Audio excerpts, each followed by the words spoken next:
Hey, good morning, everybody. Happy Saturday. We're on episode 4 here on the challenge that we're doing. Hope you guys are doing awesome.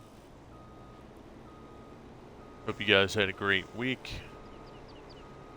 So, we got a couple things to just finish up here. We got Slurry, we're putting down that little miss spot. That was a mishap by me. I'm not going to go and fix it because I think we're only going to need to cut the grass the one time here. I don't know. We'll see. I might fix it afterwards because we just need to get some grass in the ground so we can get it into the silo. See if that move worked. Hey, what's up there, PBG? How you doing, man? Yeah, they're just falling apart. They hit the brake and something, I don't know, something happened to them. They're changing their approach. You know, they went all out against the Dodgers series, and then after that, that was it.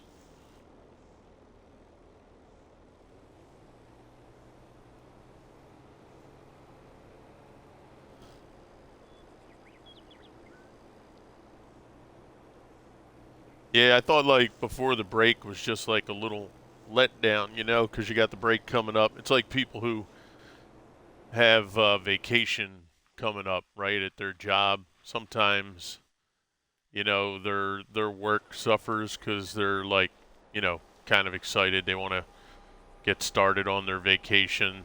Yeah, it's kind of that's how I looked at the uh that little bit right before the break, you know, kind of like that little lull. But man, they just lost like everything. I mean, everybody's going up there. They look like they're trying to hit 500-foot home runs. No discipline at the plate. Stupid baseball. You have a pitcher who for the other team who walks a batter, and you come up next and you're just hacking at the first pitch. It's like, what are you doing?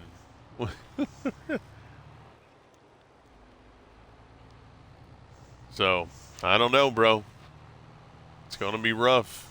We can't have both the Eagles have an epic crash in their season and then have the Phillies on a mark to probably win the most games that they ever won in their history to all of a sudden just have an epic crash. That won't be good.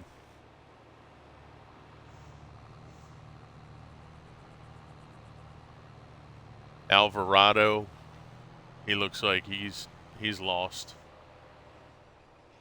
Might as well forget him. Oh, snap. Big Vito, you were on? Shit. I didn't know that, bro. I apologize. I didn't even look. How you doing? Welcome in, Raiders. I didn't even look to see who was on. You know that, bro? I'm sorry. I would have popped in, said hello. Thank you for the raid, though. I really do appreciate that. Big Vito coming in with the resub. That's 6 months at Tier 2, 27 months in a row. Thank you, sir. Much appreciated. Hope you're doing well. Raiders, how's it going? Aussie Wheels, yo, what's up, cuz? Aussie, Aussie, Aussie. Oi, oi, oi. How are you, pal? Good to see you. Yeah, it's just, I don't know. Penalty box, we'll see, man. You just hope it's one of these things in baseball. Teams go through it. I mean, look at the Yankees. They were going through their slump. People in New York wanted everybody fired. This one traded. Now all of a sudden, they're just smoking everybody. So we'll see. We'll see. It's that marathon situation. We'll see what happens. They got to figure a way out of it. This is where your veteran's supposed to come up, right? See what's happening. Oh, no worries, Aussie. No, it's fine. It's fine. Yeah, it's kind of weird. Sometimes, yeah, you get, like I'll try to get on and do my morning thing, but sometimes I just don't get everything going that I want to. I'll pop in YouTube, Kick, Twitch, Discord. But sometimes I get kind of pulled away, or I might forget about one over the other. But yeah, it's fine. It's fine. All good, brother. Appreciate you guys coming in. Again, Vito, thank you for the raid.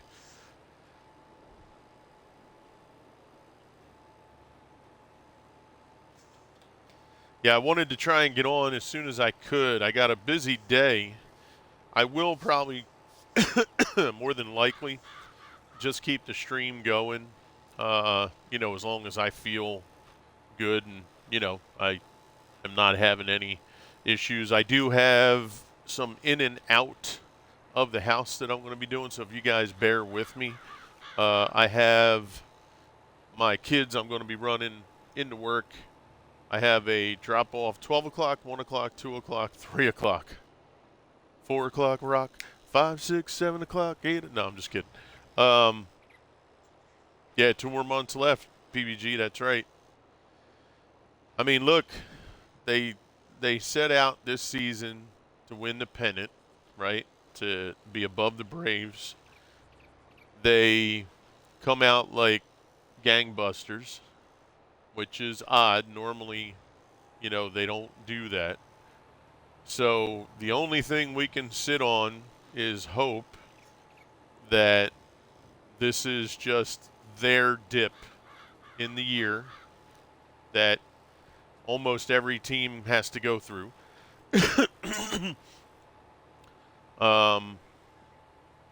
And, see what happens. But this is where your veterans, I mean, think about it. What they said something on the radio yesterday. I forget whose show it was. Harper and Turner, the last 53 at bats they each had, I think Turner is what, like five hits, and Harper was 3 or 4 or something like that. I mean, their numbers were just outrageous. Like between the two of them, they were like 7 of 53. It's like, what the hell? 7 of 53 between the two top players on your team. I mean, that's crazy. Yeah, they were 13. Yeah, well, the Mets, right? I mean, everybody wrote them off. They said they'd be selling and this and that, but all of a sudden they're catching a spark. So, but that's baseball too. It's nothing really new, right? It's just a matter of when it happens and what do you do when it happens. And, like I said, the Yankees, there were reports in every New York newspaper that they wanted everybody fired, trade this guy, get rid of that guy. And then they came in to, I think, the series right before us, and all of a sudden they just, went bonkers, right? So that might only last for another series or two, and they could fall off again. Who knows? But baseball is all about attrition and just trying to stay as steady and as easy as you can. And the Phillies, their biggest thing, small ball interested. Yeah, well, that's what I was just going to say. Yeah, they have slumps, high points, exactly. That was my thing. You can tell instantly with the Phillies anyway. I don't really follow any other teams other than what I see on YouTube pop up or what I hear here on sports radio. But you can see instantly with the Phillies. When Schwartz is swinging, and almost every swing he's on that back left knee, right? He'll dip down and he'll like almost genuflect like he's in, like he's going to church, right? he's just hurling, man. He just woof, right? You'll see Harper, he'll get that inside, like almost 12 to 6 curveball that when he swings, it looks like he's trying to take his kneecaps off, right? Um, Castellanos, I mean, what can you say about him? You'll see him swinging at a ball that's 3 feet outside the plate, slider down and away, curveball down and away, and he just swings right over the top of that thing, or not even close, not over the top, under it. It's like the ball, the length of his bat, let's say he's got a 35-inch bat, that pitch was almost 38 to 40 inches outside. Yeah, different zip codes. I mean, so, these are the kind of things that you could tell right away, and I'm sure their coaches do, and I'm sure they do. It's just a matter of what are you going to do to get out of it, What's his name? Bohm, when he's hitting opposite field, he's locked in. When you see him putting the ball, he'll get a few that he turns on and jacks over the left field wall. But when you see him driving in the right field gap, right, if you see him punching something through first and second base, or, a little lob shot in between them over the infield, or driving one deep to the right field wall, that's when he's kind of locked in. And, it's just one of these things that we gotta hope. Now the new guy, I don't really know his thing. I haven't seen enough of him yet. But that stuff's a little contagious too. And Bryce Harper, it's just, I just think they're trying too hard, right? Everybody now wants to rip a home run to get that, the crowd going or the teammates going, and they just got to settle down, like you said, PB, start. Look, here's the thing. The extra inning game the other day, when have you seen a Philly, other than maybe Rojas, right? You start with a fielder at second base. I don't care who the batter is, and I've said this for a long time. I understand people are like, well, you don't want your 40 home run guy laying down a bunt. Who says? Where in the book does it say that? Where? I don't understand. It's situational baseball, right? If the situation, bases loaded, nobody out, and your big bomber is up there, actually, probably not even with anybody out, right? Okay, you let him take a rip, but what would it be for Harper to get up there, and they're not going to give you a pitch to drive. At least they're not going to try to, especially when you're swinging at junk. Why not just try to drop a bunt and move that runner to third base? Why is this so difficult? Yeah, he's got to find the mental zone. Yep. Like, I don't know. Maybe it's just me. Maybe I'm just too old school in my thinking. But all I remember, PB, you'll probably appreciate it, and anybody else in chat who was a baseball fan, I can never get out of my head the old Cardinals baseball team, okay? If you remember your Vince Coleman, Willie McGee, Tommy Herr, right? I think it was Tommy Herr was the second baseman, Darryl Porter, your catcher, right? I remember watching one of those like 30 for 30s or something one time, and they had a thing on their team or somebody on their team, and they talked about what their concept was, and I guess, what was it, Whitey Herzog? I think Whitey Herzog was the coach at the time. And they talked about their concept, and their concept was pressure. And their first 3 batters, right? Tommy Herr was your basketball coach? No kidding. Yeah, Ozzie Smith. Yep. So I think their first three batters, or at least the first two of the three, were like the fastest guys on the team. I think it was Willie McGee and Vince Coleman, maybe. And they showed little situations where, let's say, the first batter got a walk. So now their pitcher is pitching from the stretch. He's got to keep his attention over at first base because you got a base stealer. So now the pressure's already started. First batter. Now you have Willie McGee, maybe, let's say, was up next, right? I forget their lineup and all that, but hey, what's up, Huck and Phil Billy? How the hell you been, buddy? You got to wear his World Series ring on your breast. Oh, dude, that's awesome, man. Very cool. Good for you. Oh, that's a great little story. But yeah, so, you have the pressure started. So now back then, right, the pitcher could throw over all day if he wanted. So let's just say he throws over 2 times. His focus now is a little bit more on fastballs, maybe a slider. The odds of getting a curveball a little low. So the likelihood of the second batter getting a better pitch has just went up.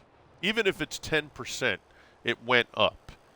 The attention to the batter is a little less.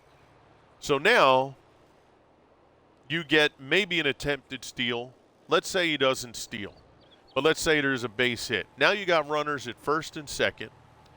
The ability for a double steal is on the table. Nobody's out. And now their third batter, maybe he's a contact hitter. So the idea and the concept was they were trying to constantly put pressure on the manager of the other team, the pitcher, and positional play of the infield and outfield. And when the Phillies kind of do a little bit better in not trying to jack home runs every time, then, things go a little bit better for them. Been better, but who hasn't, right? Hope you've been. All right, Huck and Phil Billy. Well, I hope things get better, bro. I hope, whatever it is you're going through gets taken care of, or, gets at least in a place that's a little more manageable for you, bro. His son was drafted by the Braves in 2002. Oh, no kidding. Oh, that's awesome. I didn't know that. But yeah, I just feel the Phillies, it's all about, sometimes having to take the situation of the game and doing something. Extra innings, lay a bunt down, first base line, right? Try to pull the pitcher, first baseman, or the catcher away from third base. The likelihood of that guy getting to third is higher, and then you just really hope for a good enough fly ball to get that run in. I mean, that's the way it's got to be played. I don't see I don't see why, why is it now that it's looked as a bad thing if one of your big batters lays a bunt down? It's not a baby move.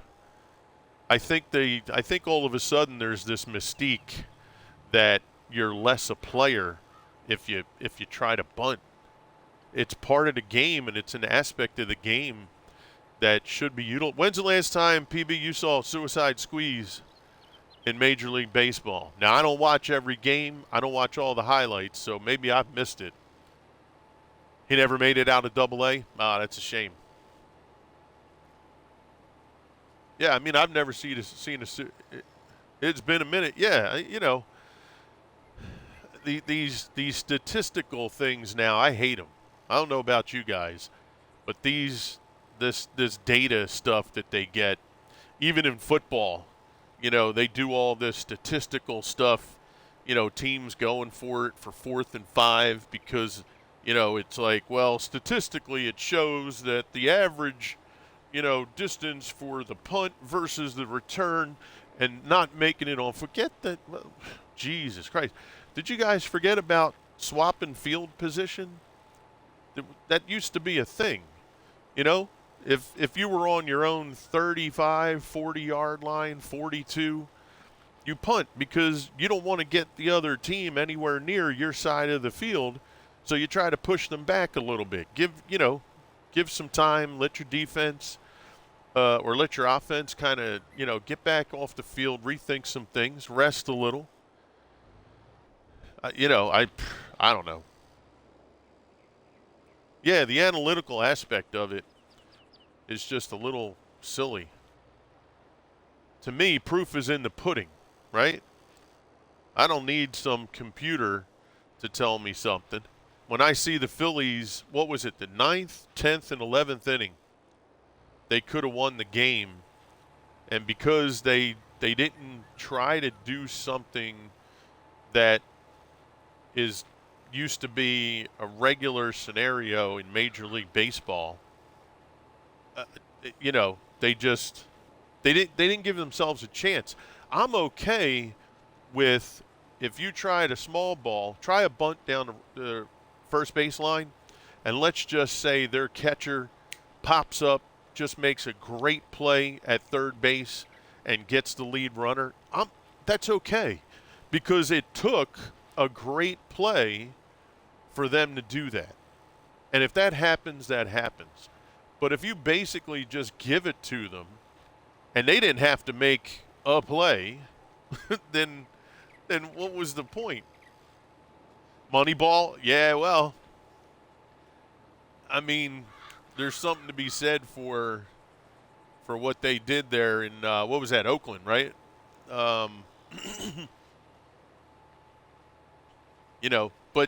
But the thing about that was, the story really is the other end of the story. It never lasted, right? It didn't. It's not like that became a thing for them for the next 20 years, right? That's the part I think people miss out of that, is that, okay, for maybe that year, maybe even 2 years, there were some things that made some sense, but after that, it's not like they rode that off into the sunset and they can't be beat. You know what I mean? So I think people tend to miss that. It's baseball. It's a statistical game, yes, because they keep numbers and, it's about average and home runs and ribbies and, but they really get into too many things, about, it's like when we listen to, look at the televised games, how many do they show StatCast? Oh, yeah. Oh, it's like I care about the launch angle or the velocity, or as they say, the velo off the bat. What do I care if the ball comes off the bat 110 miles an hour? What's that mean to me? Did it go over the fence? Did it not go over the fence? What's the difference? I could care less. But they think it means something. And that's what happens, right? These guys, they'll look to find out what was my velo. It's like a macho thing now. Yo, bro, I hit that thing. It was 115 off the bat. Next guy wants to get 120. It's like, come on now. When we listen to 94, you'll hear these people, callers, the hosts, they'll talk about, this guy, that guy doing this. When the Eagles lose, they blame this guy. When they win, this guy gets the praise. Every situation's different. All I care about is wins and losses. That's it. I don't care if our running back had 200 yards or 20. Did we win the game? Now, when you look at the overall game, you then look to see what could we have done different in order to get better situations. Yes. But when you see people talking about, well, I need to see more of this and more of that and this and that. Well, that, he needs to run more in those situations. You could talk about that stuff till the cows come home. There was a guy yesterday that came on and said, if we win, we need to win the right way. Win the right way. Leave your tab up. All right, Big Vito, you take care, man. Yeah, go grab some grub. Oh yeah, the games are super fast there, Huckin. Oh yeah, which I kind of like, right? I always hated, the step off 4 times, the throw over 6, 7 times, the batter having to come out. And I mean, these batters, bro, what kind of superstitions do these people have? They would step out of the batter's box, redo their gloves. I forget who it was. I think he was an American League player. He would unvelcro the glove on both hands, but he would hit. So the pitch comes in, ball. He steps out, puts the bat, like, in between his legs up against his belly, right? He then takes his right hand, unvelcros the left glove, unvelcro, put back, unvelcro, put back, unvelcro, put back, then does it to the right hand, does the sign of the cross, taps the shoes, and then gets in the batter's box. Now, they can't do that really too much anymore, but, like, what are you doing? What what are you doing? I just watched the Netflix series on Pete Rose. That dude didn't wear any batting gloves, no elbow braces, no sweatbands on the wrist. When the pitch came in, his eyes followed the pitch. Like, if the pitch was real inside, his head went back toward, like, the ball going in the catcher's mitt, looked up at the umpire to see the call, stepped out for about, I don't know, a second and a half, and was right back in the batter's box. Like, and this is the guy who has more hits than anybody in the history of baseball. Like, come on. Really? These guys they look like freaking, what's his name from Halo? Like, what kind of gear do you guys? Yeah, Big Papi did that. Yeah, okay. Yeah, winning is winning.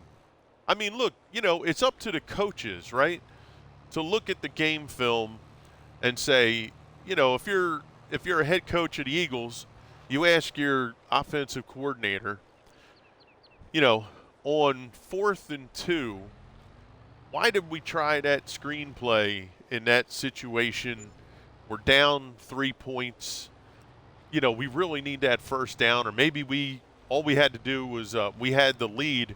All we needed was that first down to win the game. Why didn't we do a power situation? Well, I thought that's up to the coaches.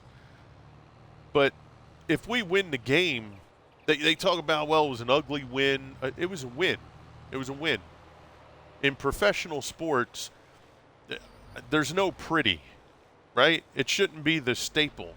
Sometimes you're going to get a game where everything just clicks for you and it's unbelievable. But if you win, you win.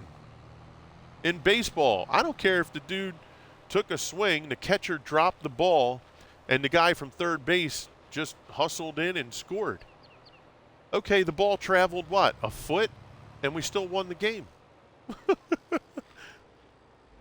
Yeah, Petey was a manager and player, and he does deserve to be in the Hall of Fame. You know what's really weird is, and I didn't know about it until I watched the series, because I never really listened to too much stuff in the news, like national news or whatever.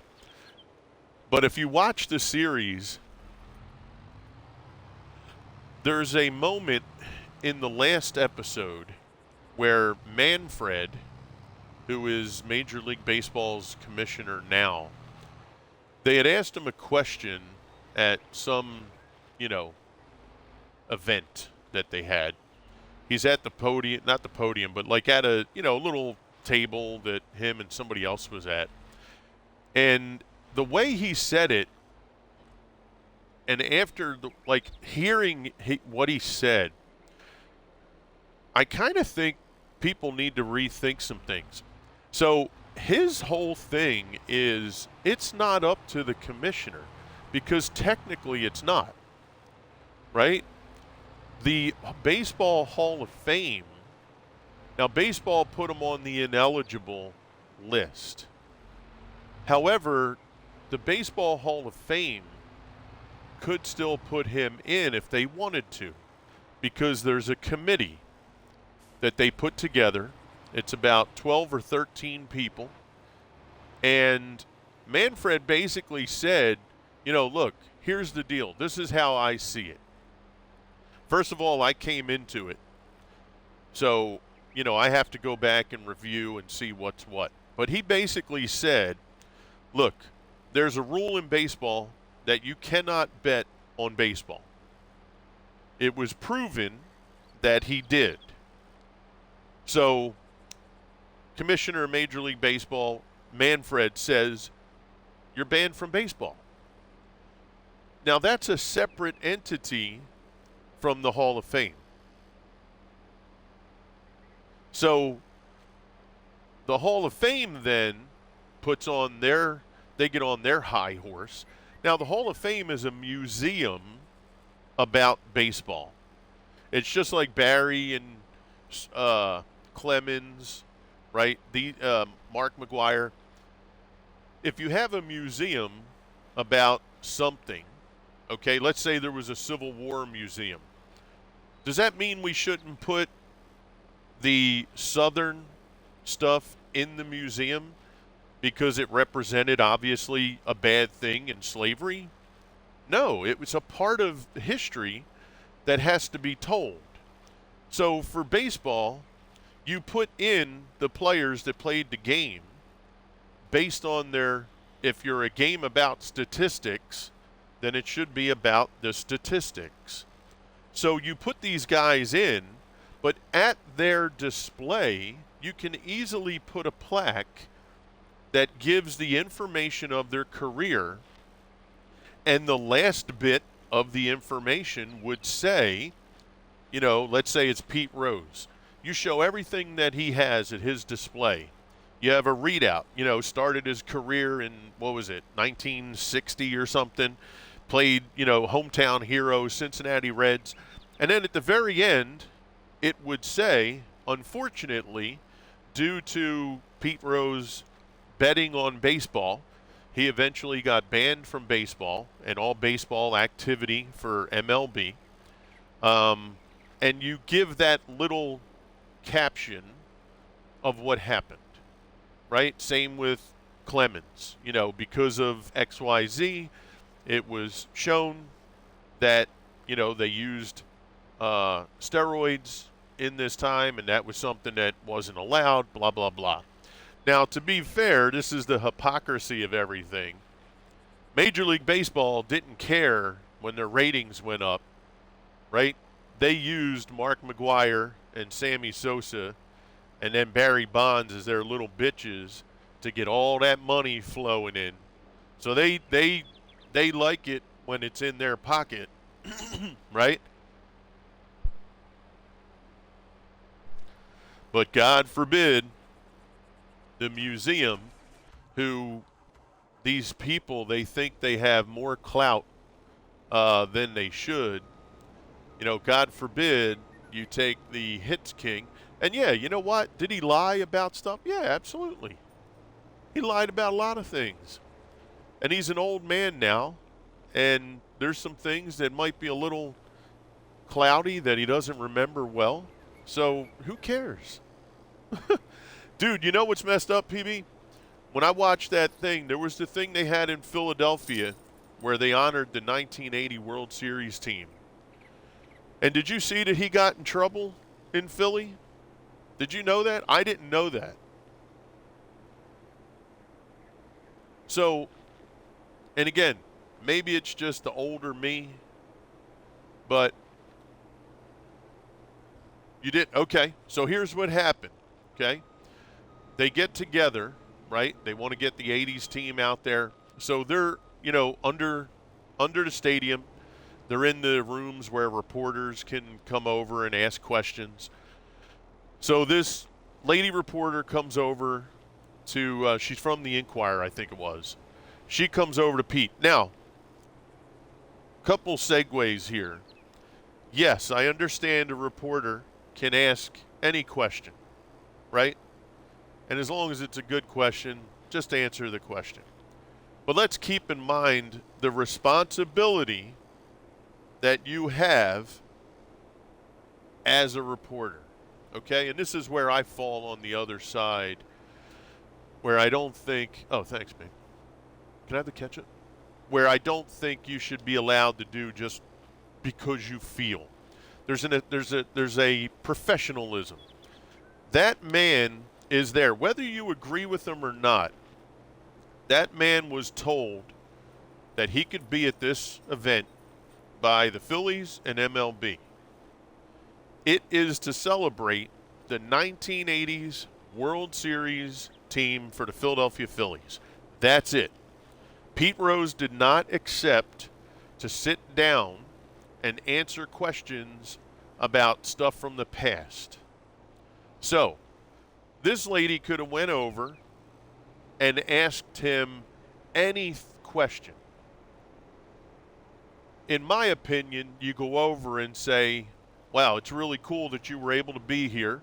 What's it like seeing your old teammates? Something related to the event. What does she ask? She says to him, do you have anything to say about the alleged statutory rape of the 16-year-old?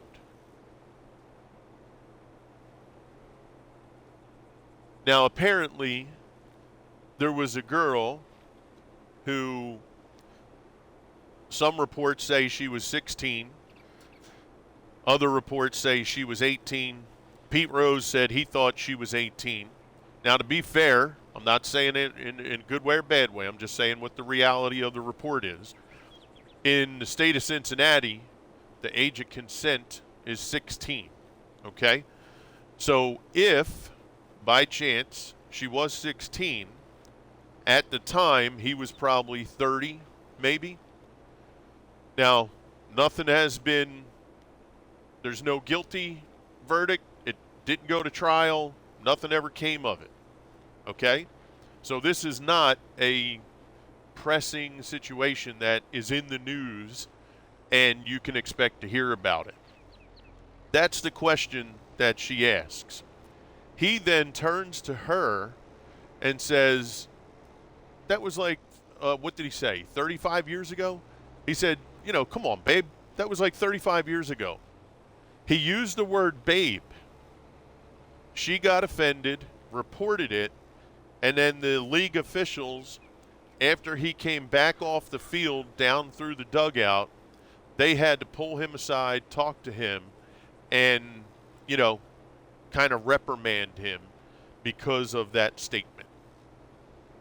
And then she came in. He had to apologize to her. And I'm thinking to myself, okay, if she's offended by the word babe, okay. Maybe you just go and say, hey, Mr. Rose, you know what? The lady didn't like that term. If you could just apologize to her. You go over and you say, you know what? I'm sorry. I didn't mean to offend you. It's just a term. I'm an old guy. It's a term we used to use or I used to use. I didn't mean no offense by it. If you want, I'll give you a couple minutes. You can ask me a couple questions, and I'll answer them to you to the best of my ability. No big deal. But why do you ask that question, right? That's where I feel she's in the wrong, because that shouldn't have been the question in that moment. It really was not, that to me was unprofessional. And for him, you don't expect this 81-year-old or 82-year-old man who's been dealing with this for the last, 40 years to have a snarky remark about it? Shame on you, in my opinion. You know what I mean? I just didn't think that was cool. Well, hey, look, I say it a lot in my stream sometimes too. I'll say, if I use the word guys, I'm not meaning just the men. If there's ladies, I mean you too. I don't mean it to be offensive. I say babe, I say kiddo. One of our teammates, I think it was Saji. I think, even Tichenko. I call her dear. I'll go in her stream. I'll be like, hey, dear, how you doing? It's just it's just like a thing that you throw out there sometimes just as a change of pace, I guess, right? But, to me, that was a little too much. I thought that was out of line. And I think it was done between you guys watching and me. I think it was done purposely to get a reaction and to have something happen. That's my own opinion. I have no proof, obviously, but that guy was there for the celebration of the '80s team, and that was it. Now, if he decided, what's up, Richard? If he decided to hold a press conference, and this press conference was to discuss any matters that he had that were, thank you, babe, that were related to baseball, then Pete, you can't get mad if they ask you some very, very deep and personal questions. You opened it up for that, that's what you're going to get, right? But that he didn't agree to that. And that's where I feel she was in the wrong. And that wasn't cool. Yeah, exactly. Oh, yeah, right. They didn't want this to come off in a good way. And he did everything he had to do. He came in, showed up, went over to his teammates, went out on the field, right? You said you were at the game. Pretty electric, I imagine. I didn't see the event, but I'm sure it was pretty electric, right? You could speak to it. I'm sure everybody was going nuts, having a great time. Mike Schmidt is one of his dear friends. Schmidt has campaigned to get him in the Hall of Fame. Reggie Jackson, Joe Morgan, Ken Griffey Sr., Dave Foster. I mean, he's had a slew of Hall of Fame people, players, champion his cause. Joe Morgan, who's on the committee, has even tried to get things going. Yeah. Mm-hmm. Yep. So, yeah, I just, they did him dirty. And, look, like I said, has he lied about the stuff? Yeah, come on. We know he lied. We know he bet on baseball. He had some dealings with some interesting people. But if you're going to go strictly on the behavior outside of baseball for the Hall of Fame, then you mean to tell me Ty Cobb, Babe Ruth, Roger Maris, Joe DiMaggio, Frank Rock, all these people were angels outside of baseball? We didn't have social media for those guys. I mean, aren't there in baseball history, don't we have some moments where they said Babe Ruth would show up to games either drunk or hungover? Is that acceptable?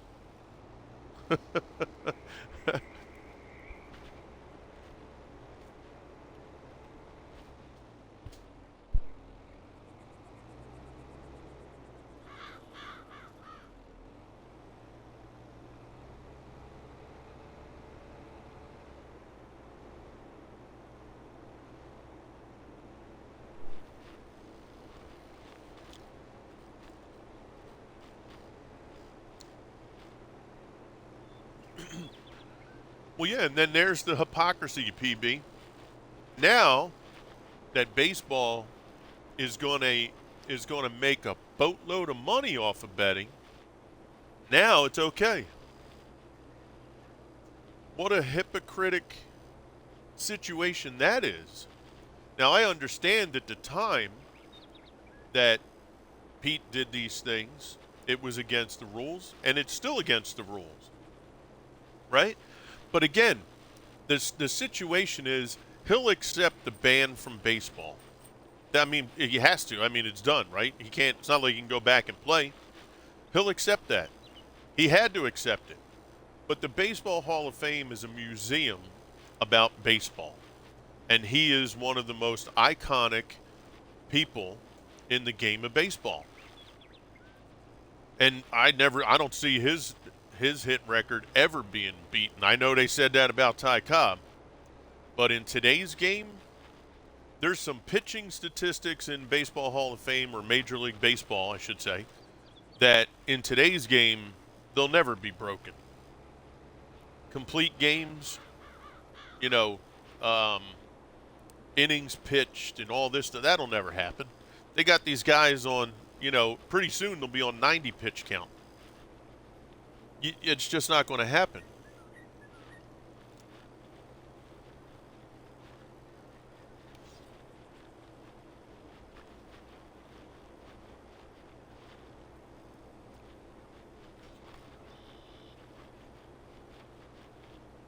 Hey, what's up, baby?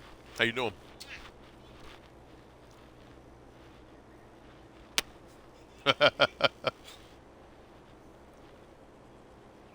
Yeah, you don't see players trying to bat like they did in the old days now.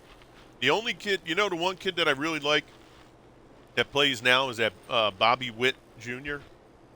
I like his game.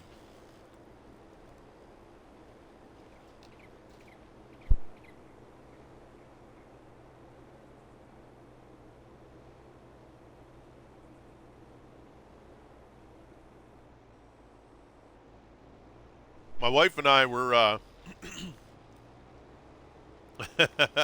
yeah, I was talking to my daughter.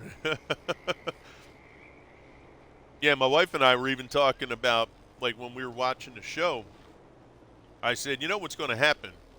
They're going to wait until Pete Rose passes away, and then they'll put him in the Hall of Fame.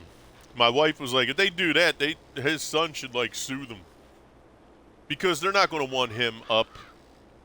Equinoxium, yo, what's up, man? Thank you for the Prime sub. Appreciate it. They don't want him up on the podium, right? That'll never happen. There's an outside chance that when he passes away, sometime after that, they'll put him in. That's my opinion. Because they don't want him up at the podium. That won't happen.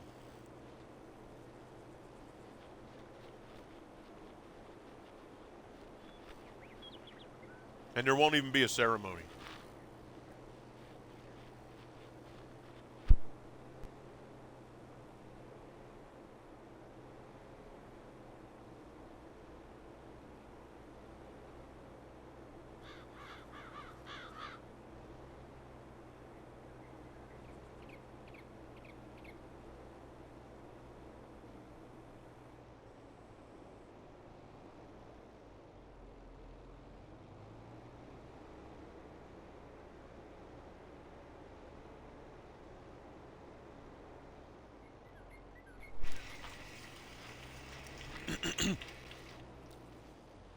Wow, that's a lot of K's. Is that Kiki? Is that song? Who was that? Drake? Is that Kiki? Do I need to start? Do I have to jump out my car, start dancing now? Is that what that is? Thanks for the follow. I appreciate that. I would say I really don't know how to pronounce that. First time chat. What's up, Keek? We'll say Keek. Is that acceptable? Or Keck? Should I say Keck? I wish I had like a sound thing here. I would play that song just a little bit in the background. We would try to have that as your intro when you come in. Right? Try to get that set up. You're like, yeah, that'd be great. Yeah, it'd be like your walk-up song, like the baseball players do, right?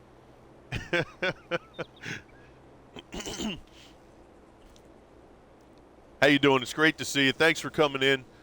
Thank you for the follow. Greatly appreciated. Equinoxium, again, thank you for the Prime sub there. Means a lot to me. Thank you, guys. All right, so like I said earlier, in a little while I'm going to start having to take my kids into work.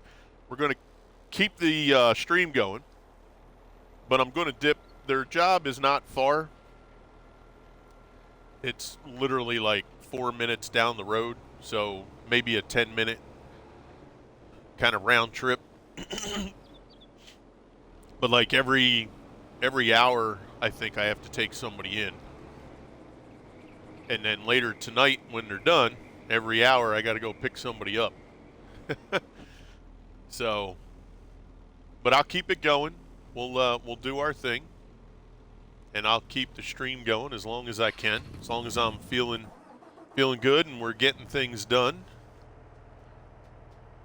Now you'll see this little hot spot that got messed up.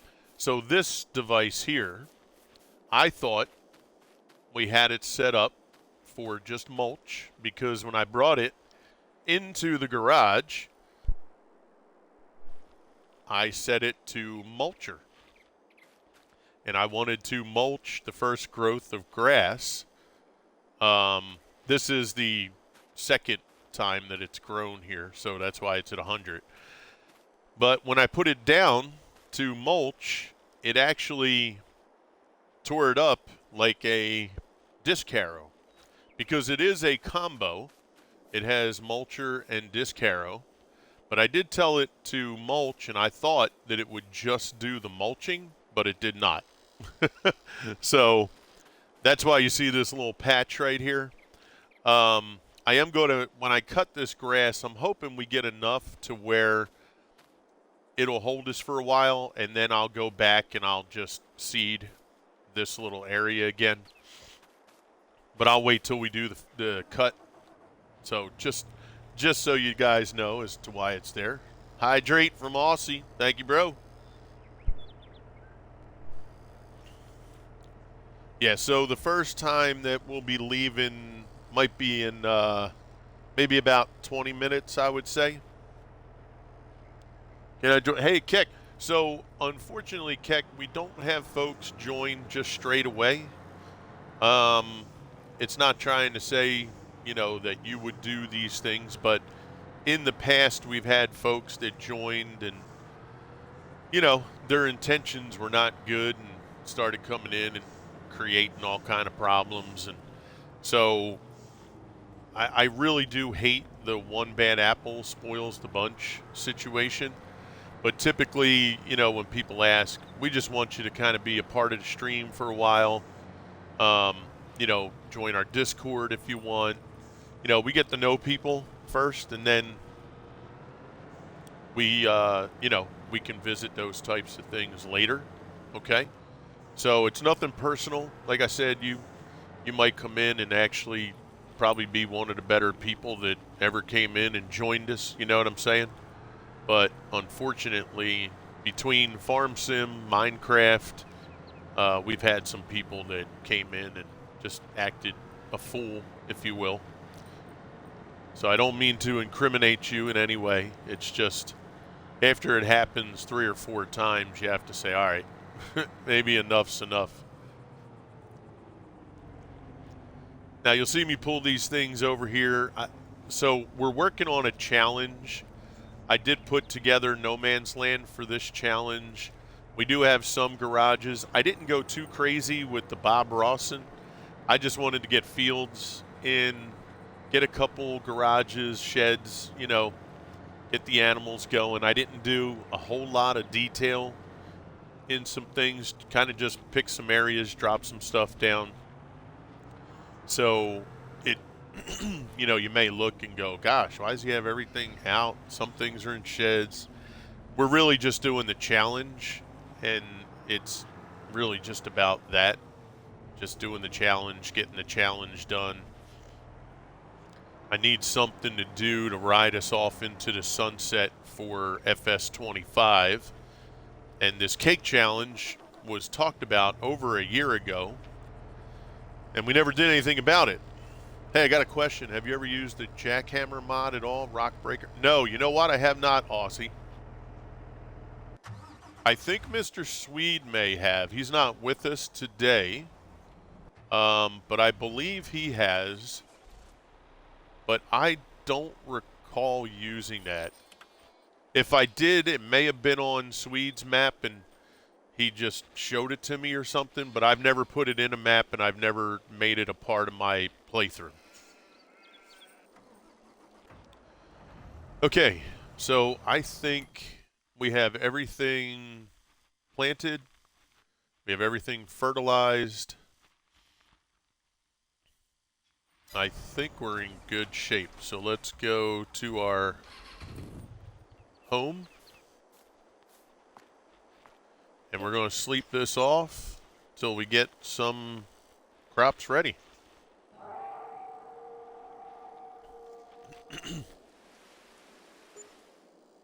Gotcha. Okay. Well, I'm sorry that you have that ADHD anxiety. I hope that, I hope that things get better, and, I hope it's not too bad for you.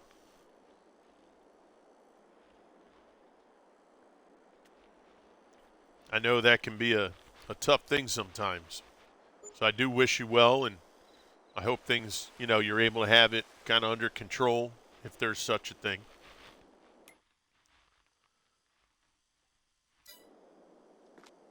So what do we have? Oh, I still have it on 2 days? Okay. Thought I changed it to 1 day.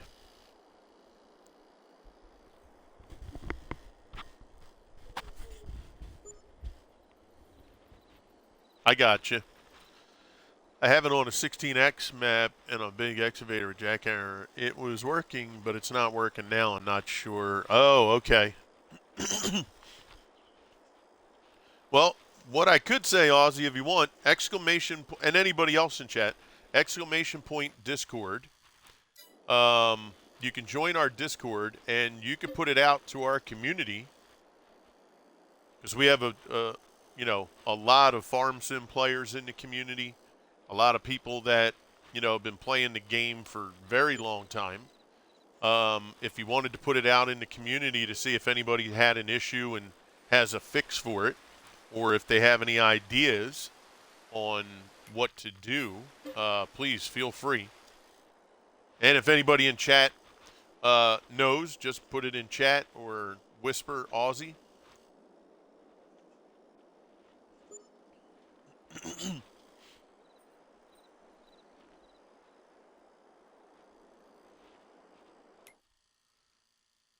Okay, let's see. So we have 3 fields that look like they're going to be done almost around the same time. Let's check our grass. Ooh, grass is ready. And it is at the full second stage of growth. All right. So what were we doing with the grass this time? We were going to stick to forage harvesting, I believe.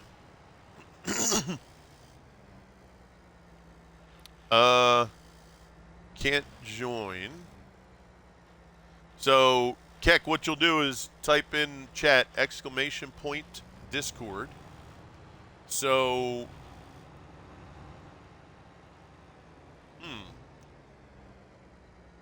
Ghost Trucker. Hey, there goes Ghost. Hey, Ghost. Aussie said that he wasn't able to join.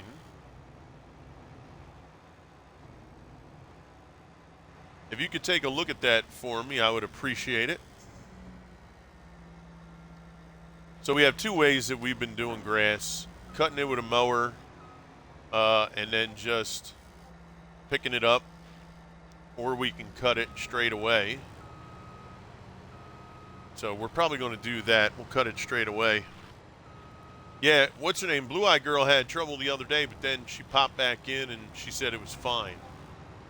I don't think it has anything like phone number verification or anything like that, right? I know Twitch does. 19 Shays, yo, what's up? Thank you for the follow, 19 Shays. Welcome in, welcome in. Yeah, Aussie, click on the link. How you doing, Shays? Click on the link that came up for the Discord and try going through the link. Or maybe you did already and that's what didn't work.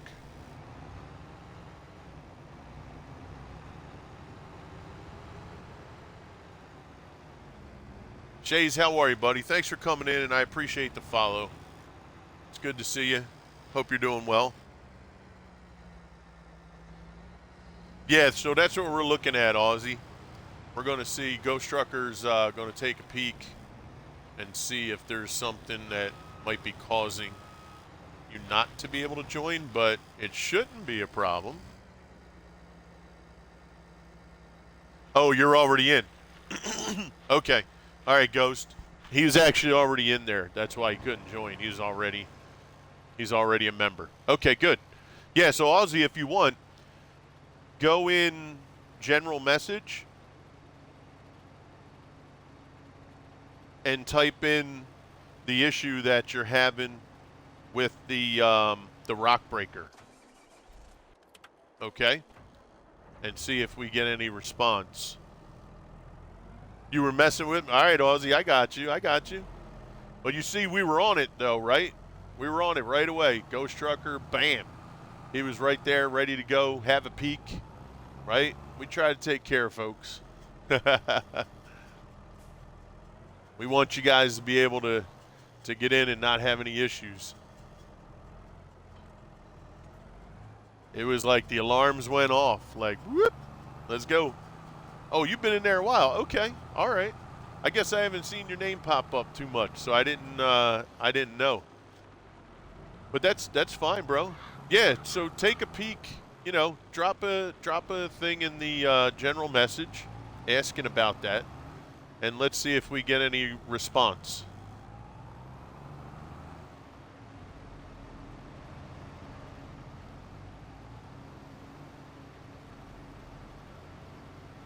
All right, so let's see. Let's drop this down.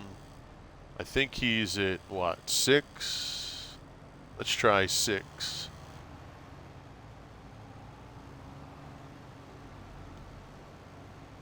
Seven, 8, maybe 10. Yeah, he might be at 10. Let's pull him up a little closer. There we go. Yeah, you haven't been on. I get you.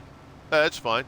I'm doing good, Shays. I'm doing real good, buddy. It's good to see you. Thanks for coming in. Thanks for the follow. I appreciate you coming to the channel. All right, I think we can drop to maybe 9. We might be okay. It seemed like 10 was getting him just ahead a little bit. Let's see. All right, so we had to redo our grass field because the silo, if you see that silo right there, we had that silo next to the fermenter just beyond the house there. And what happened was the fermenter was pulling the grass from the silo. I didn't take it from the silo and deliver it to the fermenter. It was sharing the silo as its own extra silo. And what happened was it pulled all the grass that I kept for the sheep and turned it into hay and silage. So one of the people in chat, I think it was Joker maybe, he said, you know what, I've seen this before where if the silo is too close to the fermenter, it'll do that. It acts as if it's one unit. So I sold that silo and moved it. So we're going to see, hopefully, that this grass now will stay in the silo as grass. Just before Easter, I had a family member pass away, so I've not been on Twitch much. Gotcha, Aussie. Okay, well, I do apologize for the loss there, and you know it's never a good thing when those things happen. So I do apologize, and my regards to you and your family. I hope that healing process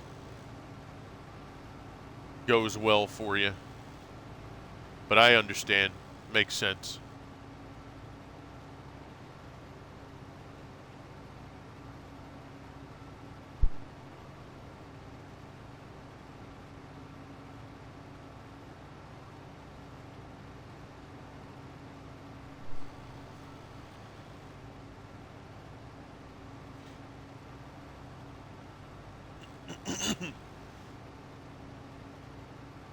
I'm only just coming back. Yeah, no, I understand.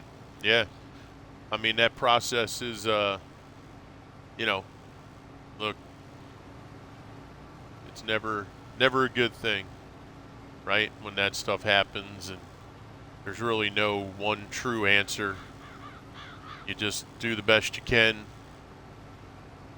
and try to make the most of things. And it's okay to mourn, it's okay to grieve. Actually, you know what? Let's do, where are we at? I just lost my bearings. Here we go.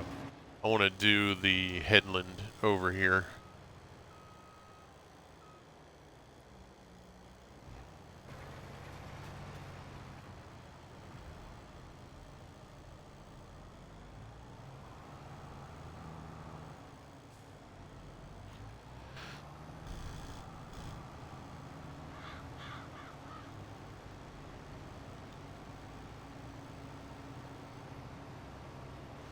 But yeah, I thank y'all for coming out, hanging with me. Like I said, as I go in and out of the stream, just bear with me. I'll try to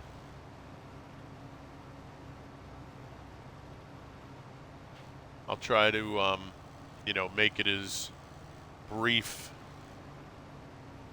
a wait time as I can. I just ask if you guys could, if anybody comes in, says hi, or if there's a raid or anything, just let them know in chat for me. That I stepped away, had to take care of something, be right back kind of thing. That's all.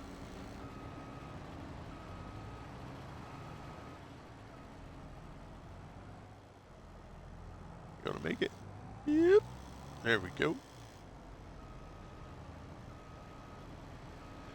Yeah, we'll do a double pass on the headland. This way we get enough room.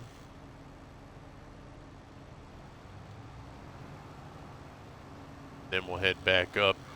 I would keep this running for you, but there's no way to keep the trailer running. Thoughts on the IBX and on the Phillies jersey now?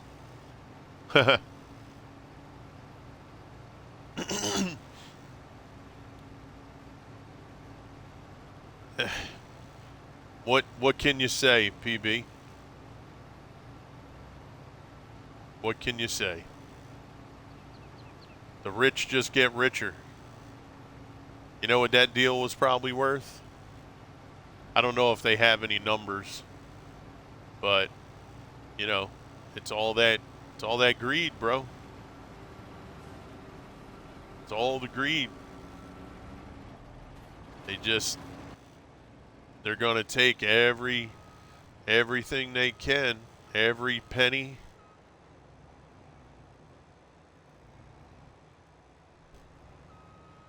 And what they'll do is they'll raise everybody's rate that's on Independence Blue Cross. Right? So in the end, all the folks, regular folks, are the ones who wind up having to pay for it. I didn't see the jersey.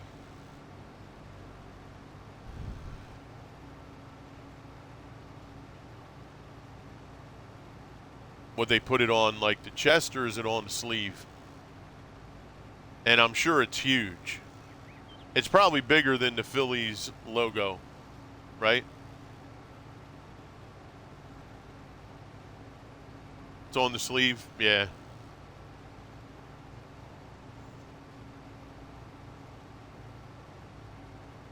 Yeah, it's probably almost bigger than the Phillies logo. This way, it's like it stands out like a peacock. It is normal? All right, well, that's fair. Yeah, I mean, I'm surprised that, what's funny is they talk about like NASCAR, right? Now they don't realize like NASCAR needed all that sponsorship stuff that they did in order to have the money. There was no huge TV deals for NASCAR like they have for football and baseball, right? Basketball. So each team had to go out and try to get sponsors to get money to support their team. They don't need that stuff here in our major league sports. But they're going to take it because that's millions more in their pocket. And then they expect me as a viewer, as a fan, to give a darn how much they pay somebody. What do I care what they're going to pay if they pay a pitcher or batter or a quarterback $60 million a year? It's insane, yes, but what do I care? It's their money. They took it from all of us. That's why I said before, I don't go to anything. I don't buy no tickets. I don't buy no paraphernalia. And I've been a fan since I was born. But I will not support any of that foolishness with cost of things. It's all greed. It's all crazy. I'm sure you get a normal situation, they could all live off of the TV contracts alone. But what they charge the fans, and they were talking about them stadiums they're building for the football teams, how the taxpayers got to pay 70%. It's just insane. Now, do the fans get any of that IBX money? I don't think they do they? Yeah, the fans don't get a kickback from that. Citizens Bank, do they give, if you go to Citizens Bank, do they give you anything?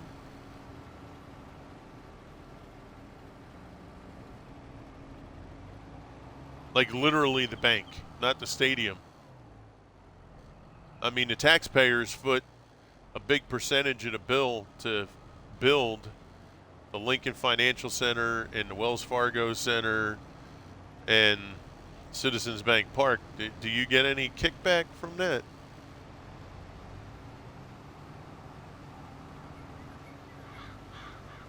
I don't think so, because I have two accounts, multiple accounts at Citizens and an account at Wells, and I don't get any kind of kickbacks for that, even though the taxpayer money that I had over there went to help build the stadium. Yeah, hell to the no. Yeah, so until, and they always give you the thing, well, the team could threaten to leave. Okay. So you're going to blackmail me now? Be like, if you don't pay, we're going to leave? I think that's called blackmailing, right? You're forcing me to do something with the threat of you doing something else. You guys are the ones who have the billions of dollars. You can't build your own stadium? I don't know. It's an investment in yourself, so why wouldn't you do it? Now, if we were able,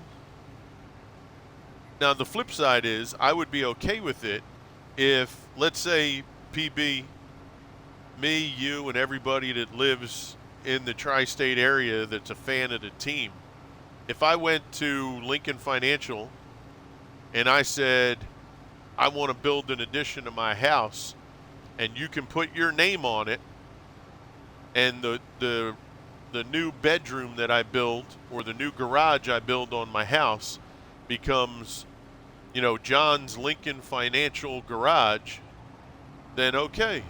All right. You build it, they will come, and you can put your name on it. You can put your name right above the address sign if you want. That's fine. But we can't do that, can we?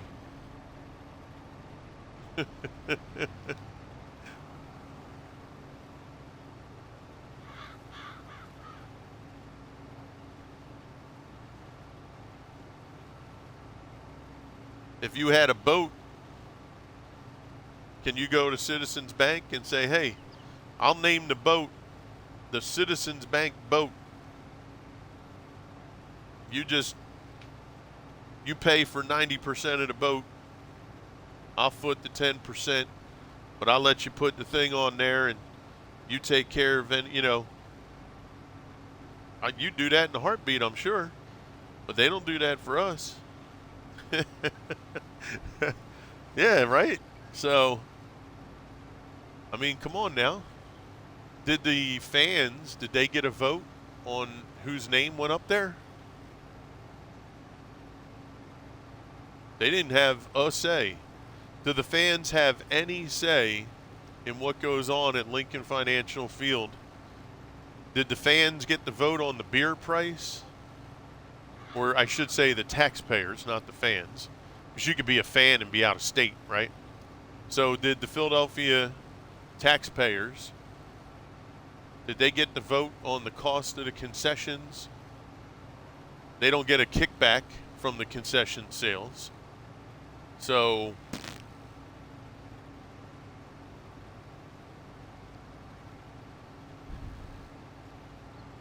anything above us, they all learn how to screw us out of what we have. Nothing we can do about it. Well, there's things that can be done about it, but nothing will be done about it. That's the unfortunate part.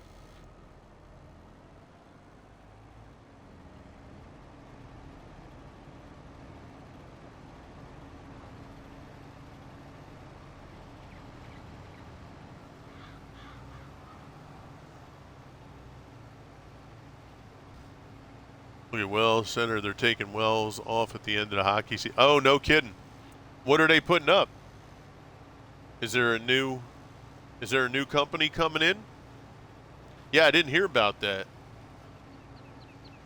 So do they have a new group that's coming in, or can they put it back to the FU Center? That was always fun. At least that was fun to say when it was the FU Center. Hasn't been announced yet. Yeah, I mean, at least you had fun saying it. I always liked when the announcers had to make sure that they always said First Union Center. You know, you don't want to have like a famous broadcaster going, "Welcome to the FU Center." Hey, Mr. Sweed's in. And I'm just about to roll, so this is perfect. Hey, Mr. Sweed, if you can hear me, you can actually jump in this tractor right here and take over for me. That'll actually keep the viewers with something to see.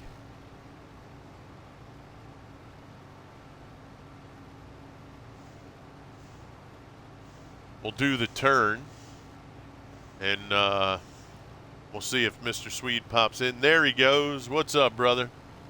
Hey, Sweed, what I'll do is I'm getting ready to take somebody into work. So I will let you take over the tractor here. Let me just get it turned around. This way the viewers will have something to see. I'll get her lined up for you, brother.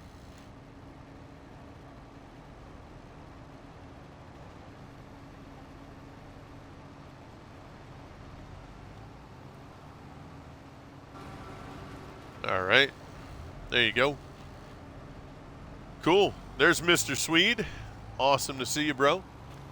Yeah, that'll be interesting when that's announced. And what I'll do is I'll go inside here. There we go. All right. Well, I'm going to head out. I'll be back, hopefully, like I said, maybe like 10 minutes, you know, give or take. All right. I am going to go fill up my container. My big old 40-ounce mug that we got from Mr. Big Vito. It's a Arctic mug. It has our logo on it. He got myself and Mrs. Crew one. So I have my logo on mine. Mrs. Crew has her logo on hers. And I'm very, very grateful. This thing works good. I pound down at least 2 of these a day. I think the other day I actually started on the 3rd. But we put like 8 ice cubes in, fill it to the top with water, and we do that twice a day. So, all right, guys, I will return.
Okay, chat.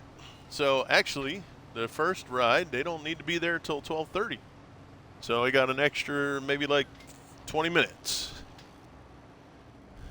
So we're going to chill. We'll ride along here with Mr. Sweed. They had it written down on the board incorrectly for 12 and should have been 12:30.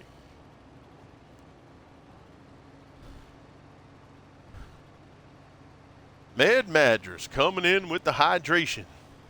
What's up, Mad? How are you, sir? Oh, damn, excuse me. I just filled up the ice water, too.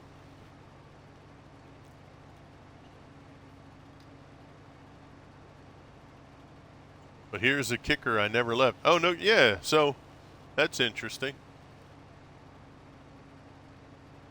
So let's take a look here.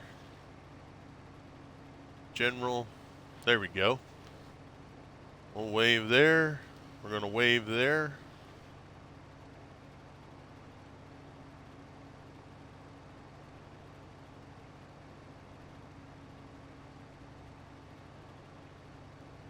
There we go.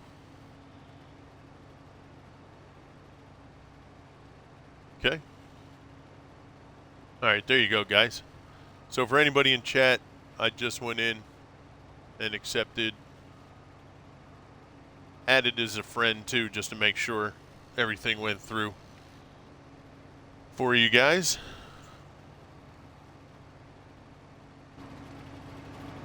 Yeah, I'll tell you what, Sweet. Here, you could take that one and dump it. I'll drive this one while you dump. Yeah. There you go. You dump that, I'll drive this one. We got to set this to 9.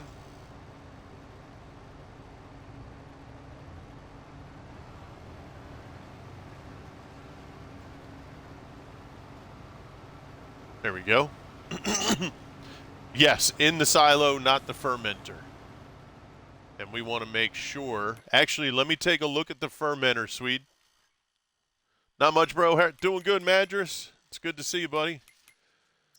Okay, so in the silo right now, it shows 0 grass. In our production, it shows nothing. All right, so yeah, drop that in the silo, Swede, and we'll see what comes up. As long as it shows only in the silo, we'll be good. Invite, oh yeah, okay. Let me get the party started. There. Let me go here.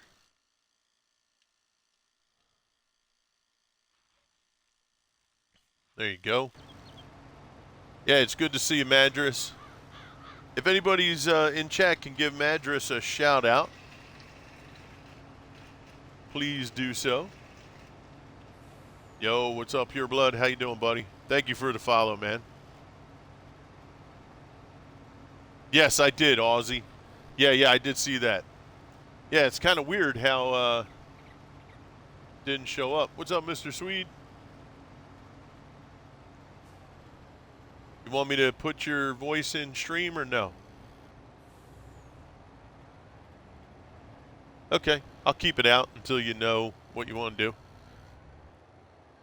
Yeah, so let me know when that's empty, and I'm going to look to make sure that it doesn't do what it did last time.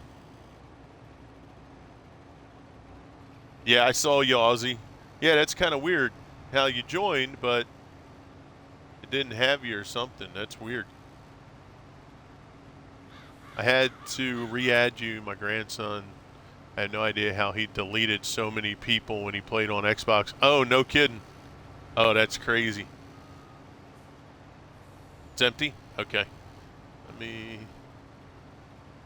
get him lined up again. All right. So, all right, good. So it's not showing in the fermenter, but it is showing in the silo. There we go.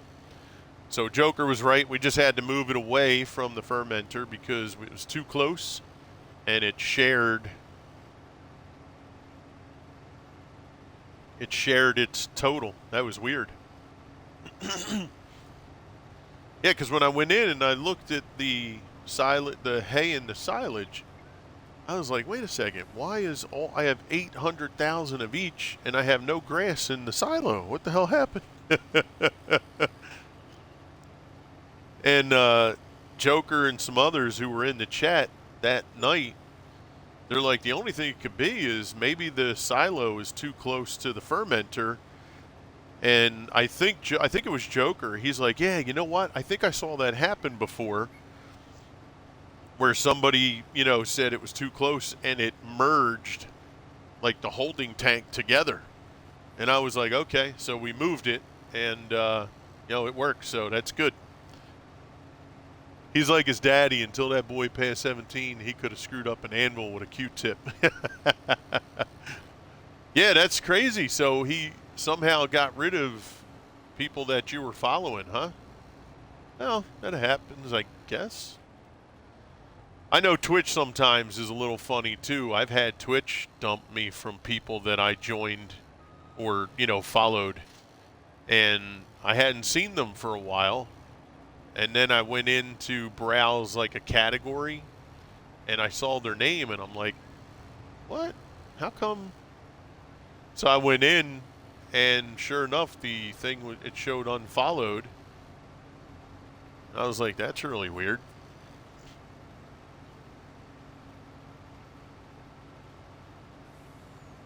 But that's all right. You're here now, so it's all good. And I really do thank you guys for coming out. It really means a lot to me. And hopefully we can continue to be on a more regular basis here. I'm at 78% sweet, so we're almost full. Yeah, we're doing pretty good. We still have to fill up the greenhouse. Oh, I forgot the water container, you stupid schmuck. I knew I forgot something. I did. I put the other one in. That's all, folks.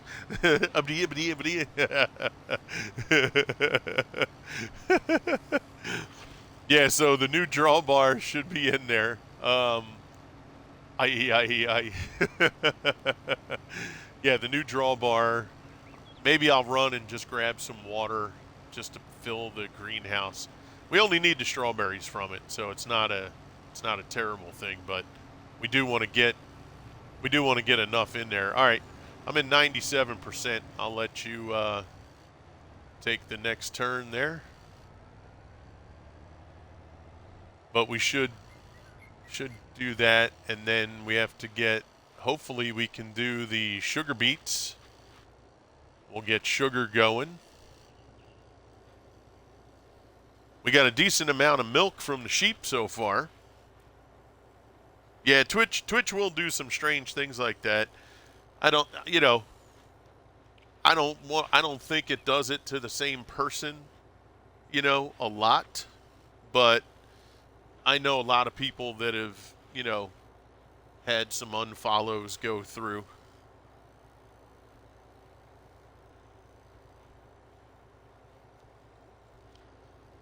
And once again, guys, remember, if you haven't already, please make sure you head over to our YouTube channel and our Kick channel. So on YouTube, we're 315 subscribers. We're trying to get to 500. That's the first big number. That'll get you, hopefully, I think it gets you monetized. We've been doing a lot of Total War stuff over on that channel. If you're not a Total War fan, I apologize. I did put up a couple quick videos from Grid's Legends just to see how they would come through, if they, looked okay, if they played through. The first video didn't have any audio. For some reason, I guess I didn't change the speaker setup to include the audio somehow. But the two after that included audio. I don't expect a lot of viewership or anything on them. That's fine. I just put it out there. That's how I first found you, was on YouTube. Oh, no kidding, Aussie. Okay. Oh, that's cool, bro. Yeah, so I'm starting.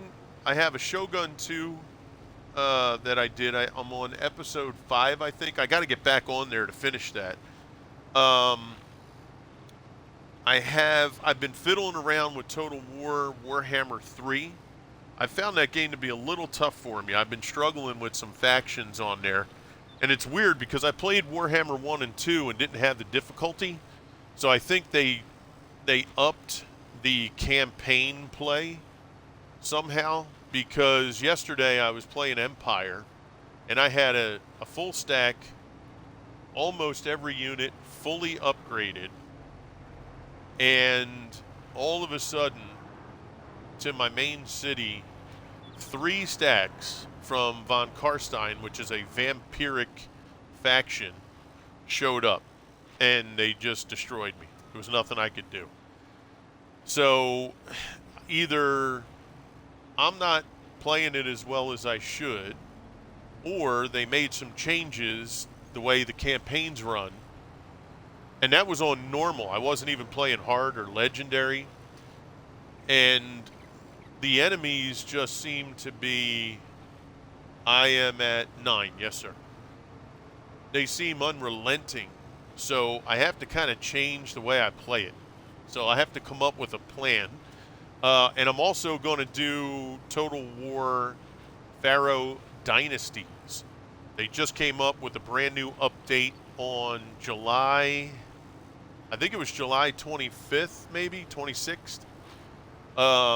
Brand new gameplay, free update, and it looks really awesome. I love the way the units look, the unit cards. I love the map, the battlefield. So I want to do that too. I'm just trying to decide, which one to put on Twitch and if I'm going to put the other one on Kick. So keep an eye out. If you like Total War games, hit me up. If you play Total War and you want to maybe do some custom battles together, please hit me up on Steam. !Steam. If you are unfamiliar, there will be, when we're done the grass. We have 3 fields that are almost done. Yeah, I would need to sleep after we get the grass done. Yep. Yeah, absolutely. So, and if you're not familiar with Total War and you want to check it out, you can check out the videos I have on YouTube and/or come out when we do our stream for it too. So, keep an eye out. But remember, if you do head over, make sure you hit the subscribe button, smash a like, add some comments if you will. I appreciate it because I really want to get all 3 channels going for everybody so that we can, enjoy content on different channels. And once we get monetized on all the channels, then we can start, funneling resources into those channels to determine, how we're going to do those, right? How we're going to run the channel. Right now, I just want to see if I can get back in on a regular basis, right? I've been doing a lot of things, trying to watch, my health, working out more. Some things you can't, you just can't avoid. Sweed and I can kind of vouch for these headaches, and I never knew barometric pressure meant something, but but barometric pressure now for me and Swede means many, many pains in the forehead and the back of your head and sinus problems. Yeah. Yeah, exactly. Yep. So we've been doing some things. Yeah, I've been trying to, watch what I eat a little bit more. Lack of beer causes headaches for me. There you go, mattress. Hey, look at you. You actually want to go into work now? All right. Sleeping Beauty, how you doing? All right. Well, the clock on the wall. So we got can opener or DJ or double stuff. He goes by many names. If he makes a channel, he's just going to have to put a bunch of words down the side of his channel. Yeah, for Sweed, only the can opener. Yeah, yeah. Raging Dragon is double stuff. And Jetta. All right. Yeah, we had to buy you double stuff Oreos. If your nickname's double stuff, you got to have double stuff Oreos. Yes. Yeah, yeah, yeah. Pure Blood, that's the one. The automatic water, that's what I forgot to download. Yeah, I got to grab that. I meant to do it, and I totally forgot. And when I went on before the stream, I don't think I wrote it on the notepad. Yeah, but when I got on, before I hit go live, I'm tabbing all around, and I'm like, man, I am missing something. I know there's something I should have done. And until you came in and we talked about it, it didn't ring a bell. Okay, guys, I'm going to step away. We're going to go take these folks here, get their job thing going, and we will be back.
Is that crackling sound still there, guys?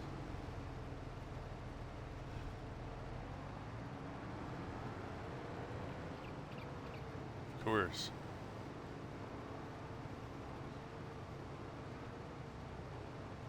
Oh, lovely. That's much better. All right, I apologize, guys.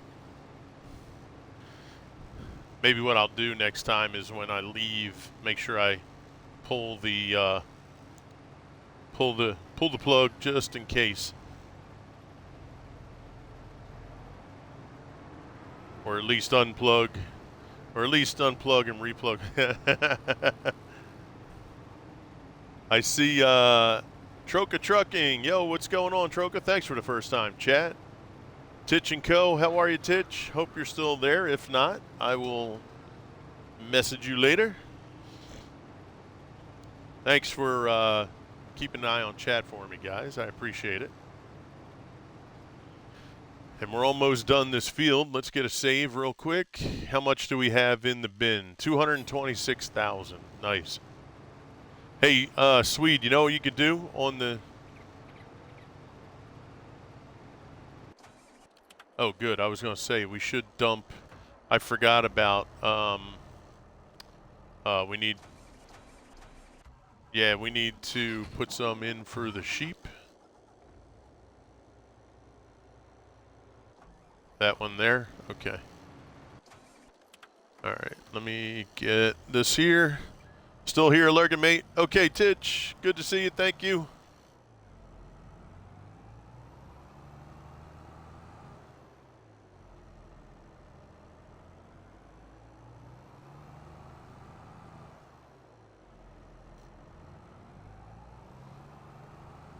Yeah, we'll go fill up the sheep.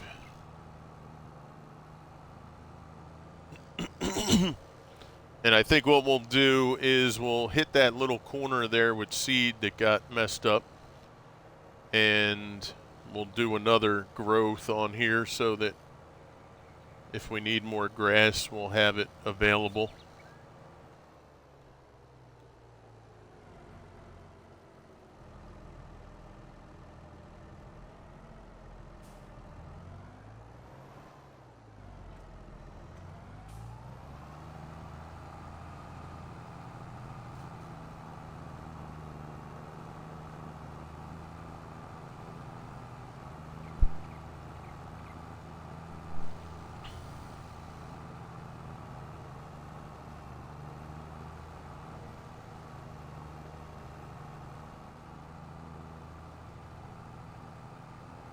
Still got like that morning haze look here on the farm.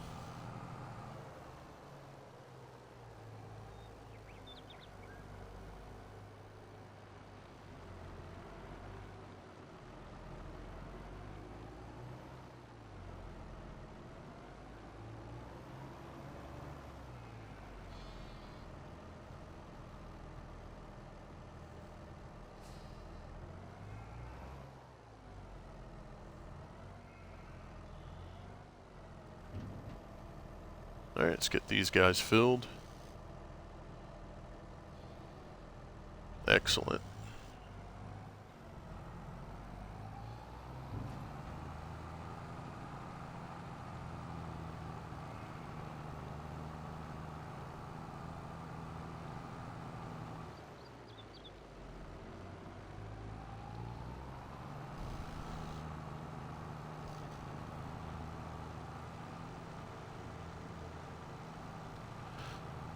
All right, what do we have? 170,000 liters here. So between this and what you get, we'll be close to 500,000. So that's good. It is really just for the sheep, so I think we'll be good for the cows for a good while. We got about 800,000 liters in the fermenter, but I'm sure we'll need to put more in there later on. We might just do chaff for that.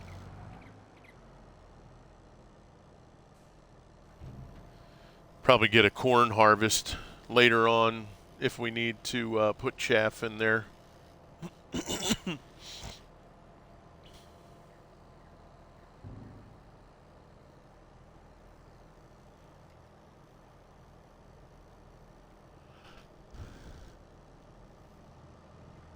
Alright, that's empty. How full are you? Oh yeah, so you'll be able to finish. I'll put these away.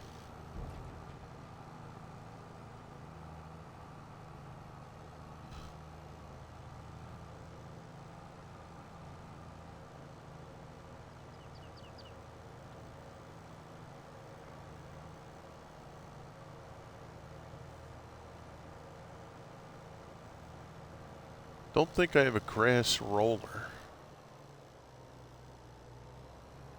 Have to see if we have a grass roller.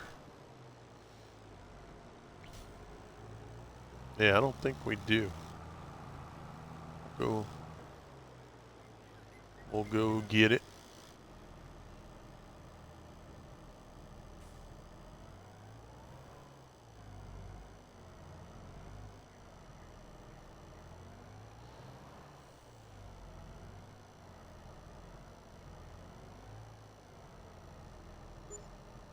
Yeah, I think that multi one that we have, I don't think that has grass as an option.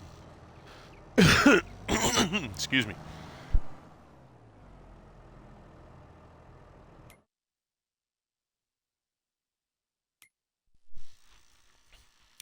Let's see.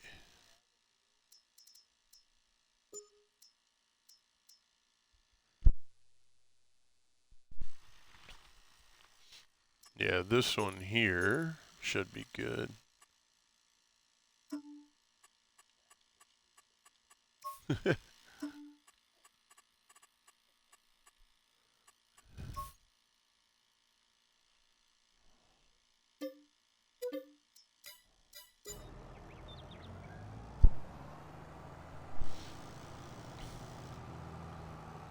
Alright, we'll go pick that up.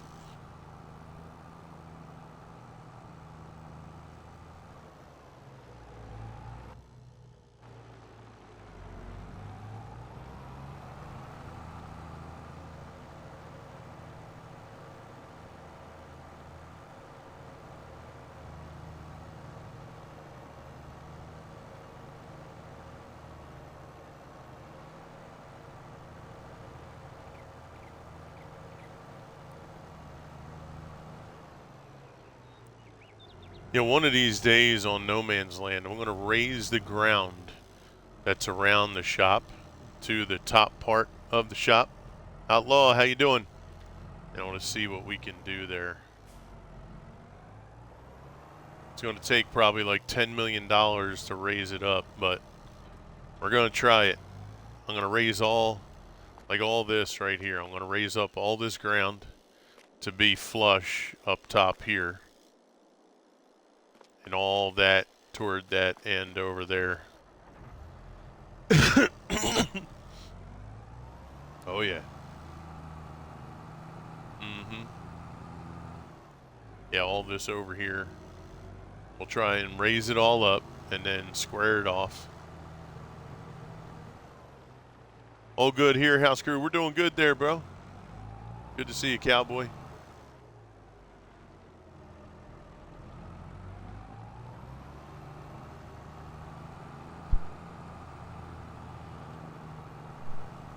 Right on, baby.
Alright, we'll get the other truck out of here. And as soon as we get that rolled, well, while it's rolling, I can... No, I can't. I have to wait till it's done. First time chat from Bakita? Bakita? Cheap viewer. Oh, never mind. You're a bot. You're a bot, son.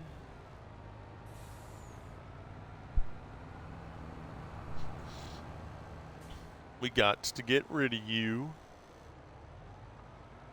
Give me just a second. I seen you were on, so I thought I would hang out with the peeps. Yeah, sounds good, Cowboy. I appreciate it, bro. As always, good to see you. How's GTA coming along? Are you in the group there that's running GTA?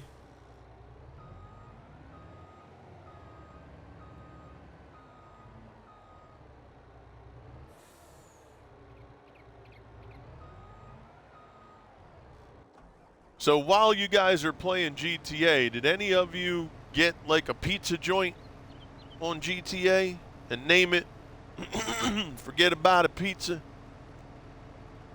Just solo? Yeah, man, we gotta see. We gotta see if we can get the pizza joint in GTA, man. Name it Forget About a Pizza.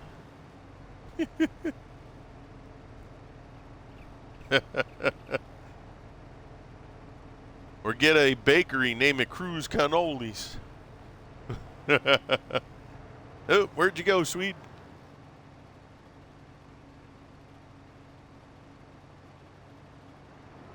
Yeah. I got a motorbike shop. Nice. Oh, are you playing it?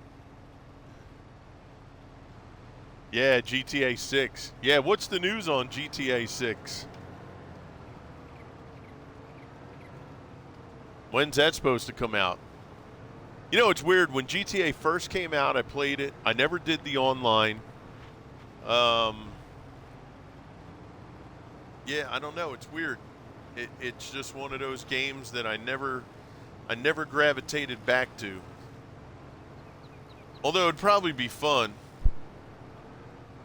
Yo, damn it, Dave. What's up, cuz? How you doing, buddy? Good to see you.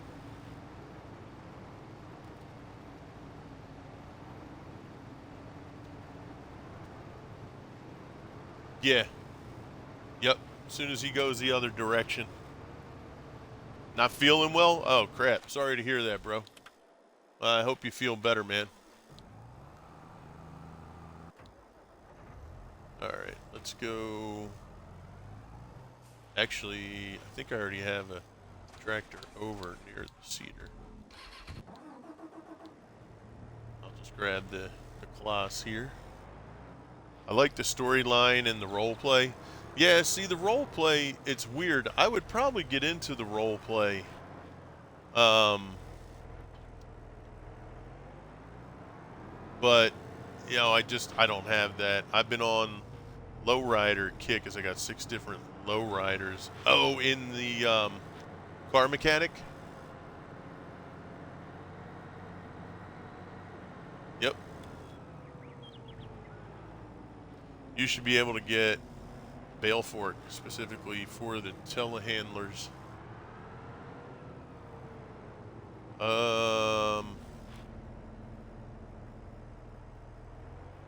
You could get a script and roleplay to set up the pizza shop. Oh, no kidding. That's cool. Yeah, we would have the pizza shop be Forget About a Pizza. We'd have Cruz Cannolis.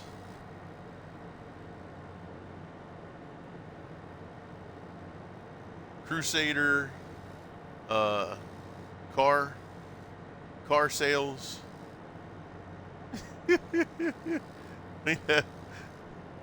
Swede's Weed Emporium.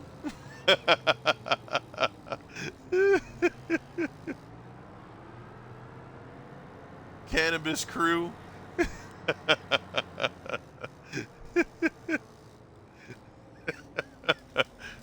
Harry's Hot Dogs. Yeah. We'd have all kind of cool stuff. Yeah, a bar.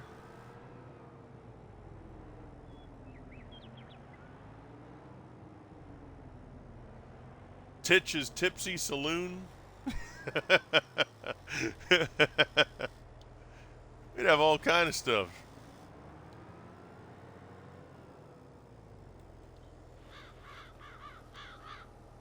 Yeah.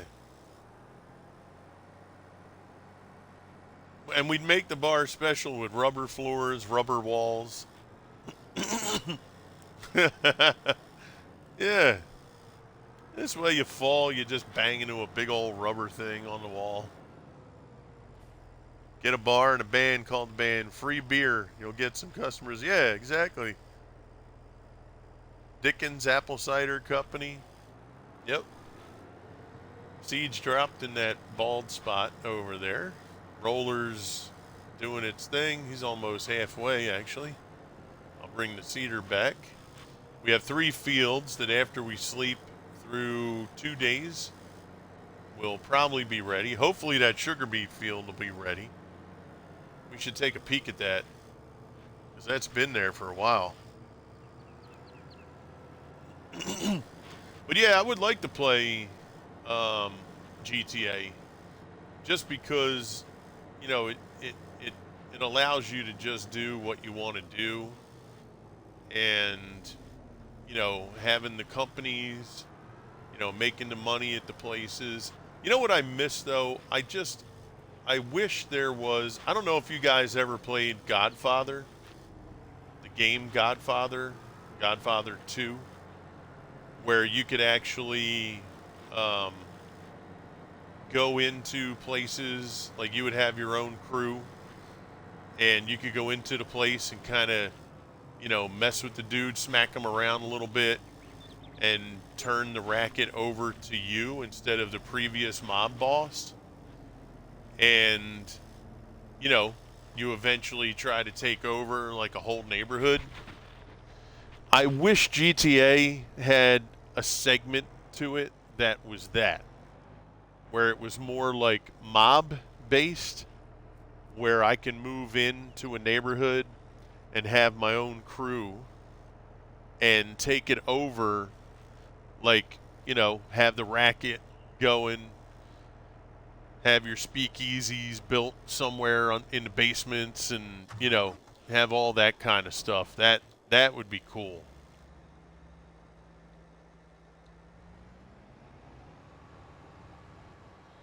Yo, Yakwell, what's up, buddy? Slogan would be, oh, never got, after after all, every girl likes a big hot Dickens cider. That's actually pretty good. I'm on a contract, all equipment at the shop, but just not able to attach the fork head to the telly. So Yakwell, what if you, will it let you purchase, isn't there attachment for the fork, a bale fork for the telehandler?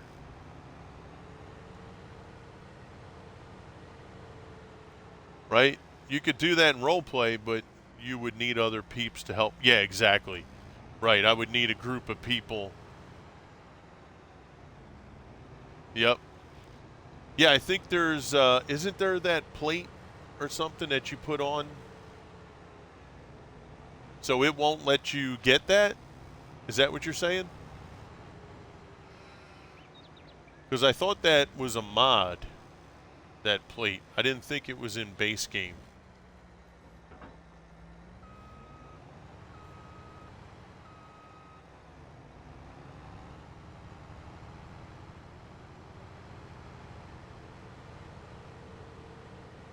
Yeah, let me take a look. Let me park this and we'll take a look.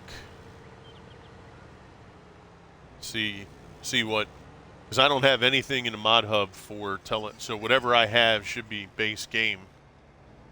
Juddy raiding in with the party of 5. What's up, Juddy? Welcome in, Raiders. Oh, hello. Helps if we fold. What's happening, everybody? Welcome in, welcome in. Can we get Juddy a big old shout out, please, if you guys can? If not, I'll take care of it. Yeah, so you took a peek, Swede?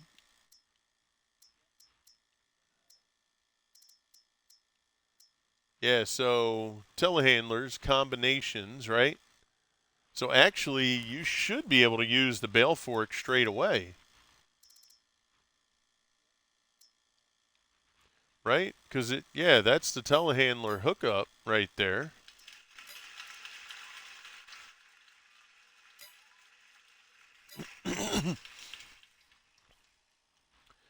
Have telly and the fork. Fork, not going to telly and no command in F1. Mike, NT25 coming in with the follow. What's up, Mike? How you doing, buddy? First time chatter. Hype, hype, baby. What's up? Yeah, that's really interesting. So is it, what telehandler did they give you?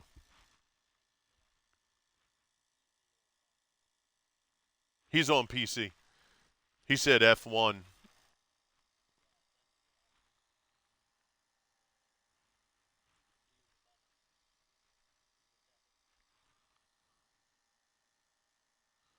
Yeah, which, oh, it's an electric. They gave you the electric telehandler. Which one, which one's the electric one? That's not base game, is it?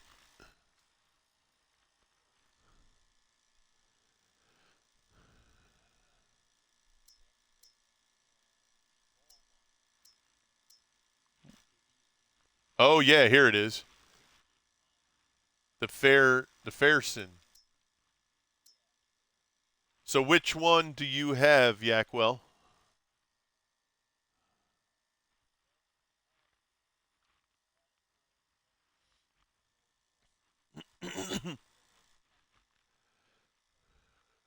Because what I'll do is I'll lease it real quick and I'm going to see if it works. The white and blue. Okay, so this one here. All right, so we're going to lease that. And then it has the standard bale fork, right? Is that what they gave you, Yakwell? The Magsy?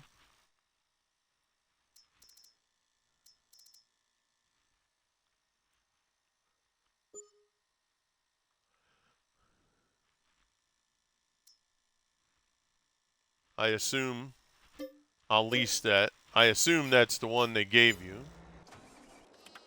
And we'll go only a two-prong fork. Oh, hold on. So which one did they give you? And this was the equipment that they gave you for the contract, you said, right? Front loader. Front loader bale spike. It wasn't this one, was it? The Albert, or as we usually like to say, all but. Was it that one?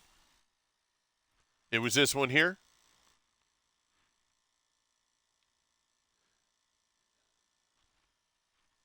All right, I'll lease that one. All right, Swede. You're probably at the shop, I assume. That one doesn't hook up. Right, exactly. So,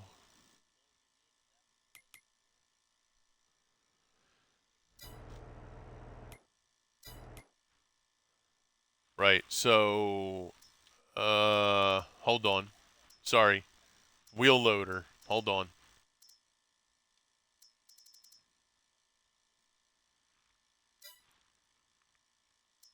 Telehandler tools. So I'm not showing any two-prong in the telehandler tools.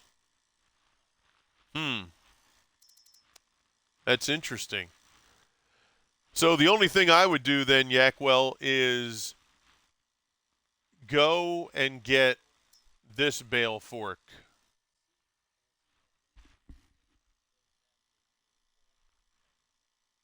Well, since the other bale fork works, I would just lease the other bale fork for the contract.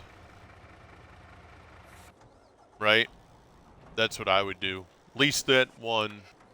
Let me get to the shop here and I'll show you.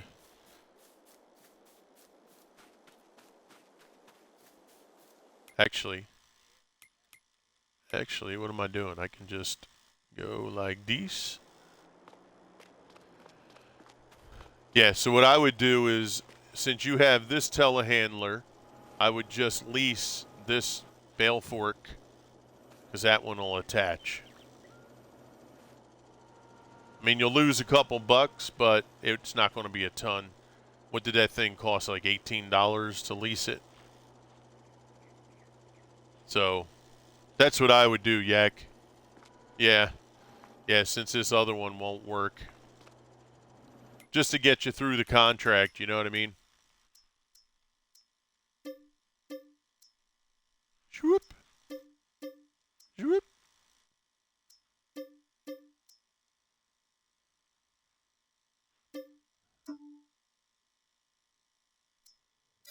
There we go. All right. Let's see. Our rollers should be close to being done. Yep, we only got about not even a quarter of the field left. That's an electric? Yes. Yeah, that pure blood, that is, I'll just show you here so you can see it. That is the Fairsin 6.26 fully electric, full electric, and it looks like that is the only one in base game that's electric. Yeah, just that one. This one is not electric, this Fairsin, but this one is. And it only has wheels that you can change. That's it. It's got a max speed, 9 miles per hour, looks like. Never used it. How? I don't know. I've actually never used it either. Don't know. It's pretty cool looking. It's got a nice look to it.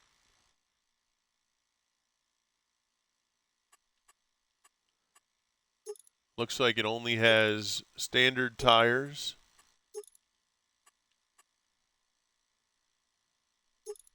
You have your communal Nokians, but that's it. It doesn't let you do any bigger tires than it has. But, you know, pretty cool looking.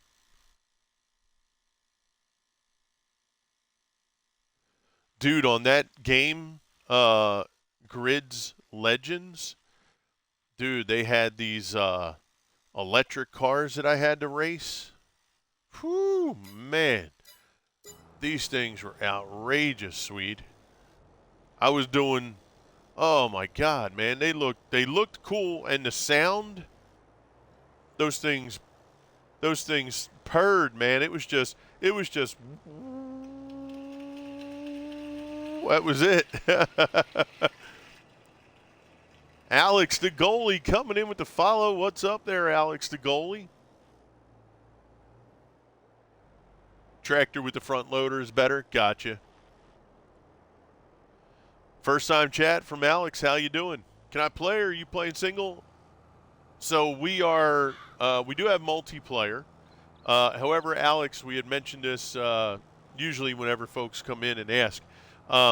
We used to let people in random back in the day, but unfortunately, yeah, we had a few people that would come in and cause some grief. Not to say that you would, right? I never really want to incriminate somebody before knowing, but, you know, between Farm Sim, Minecraft, Call of Duty, I've had people come in and, you know, just run amok and do some childish things, and it's kind of, you know, spoiled that situation for us. So we typically want folks to be a part of our community for a while, join the Discord, be a part of the streams, that sort of thing.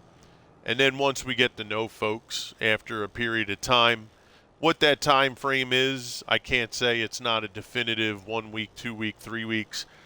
You know, it could be 2 months, it could be 2 weeks, it could be 3 days. You know, it really depends on, you know, how well we get to know people and, you know, kind of like a little mix of things, if you will. So just don't take it personal. It's not a personal thing. It's just that one bad apple spoils the bunch thing, which I hate. But it is a real thing. And, yeah, it just, you know, I just hate it. You know, it sucks. But I appreciate you understanding. But yeah, we're just gonna finish. We're gonna finish the roll on this, and then we will sleep. We have 3 fields. We actually have the one real long field at the main yard. We have the 2 that are just west of our main farm that they'll be ready. And you know what? I want to take a look at the sugar beet field here and see what she has. 98%, 100% fertilized, remove foliage. So she might be ready pretty soon as well. Let's take a look here.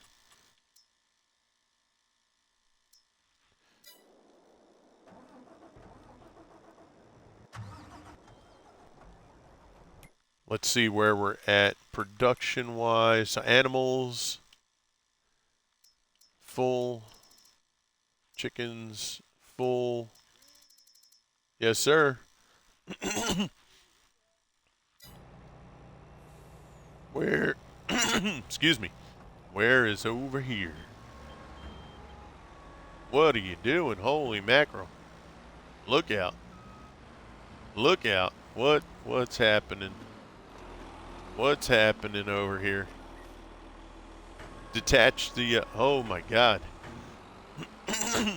Detach the front head. All right. Holy mackerel. Whoa, you're on. Whoa, oh no. Goodbye. Hello. I would just reset it then to the shop.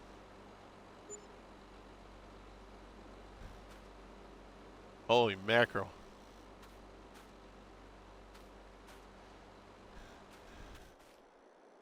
Whew.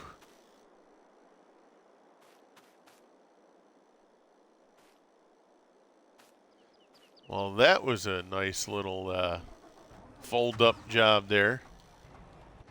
That thing hit that grid and said,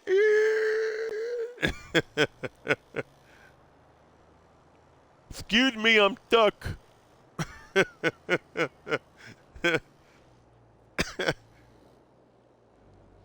a good thing those machines can't talk. You'd be like, ow, ow, ow. Excuse me, yo. Get this dude out of the seat.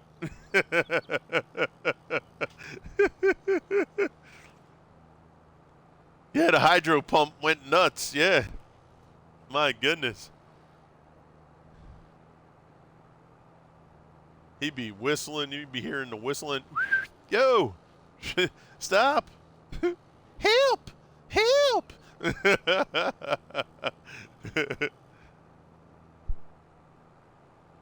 Be like, what in Sam Hill is going on up there?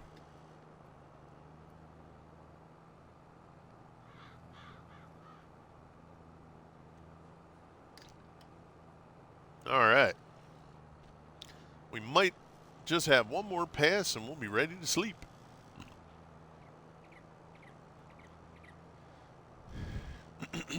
Yeah, let's see if it'll, yeah, hire the worker, see if it'll start it up.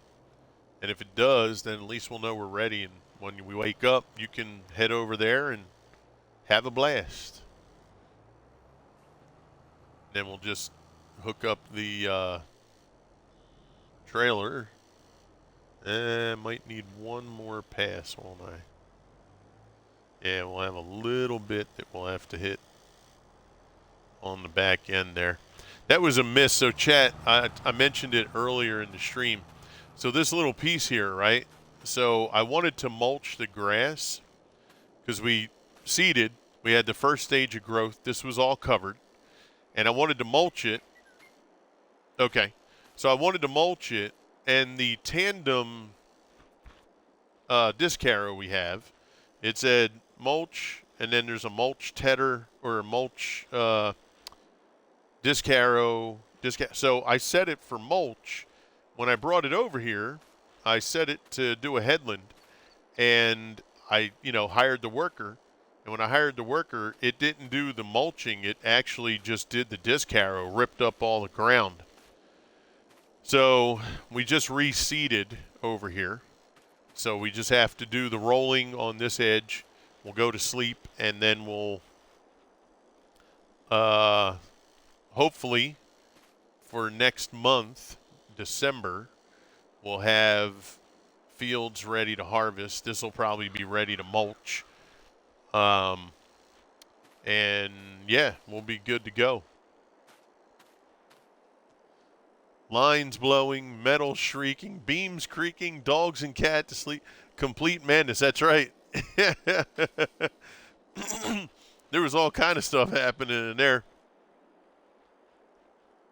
All is Glory in the house. What's up, Glory? How you doing, buddy? How things going, man? Good to see you. Thanks for coming out. Hope you're doing well. All right, so he's making his way back here. As soon as he gets up here, we'll be ready to sleep.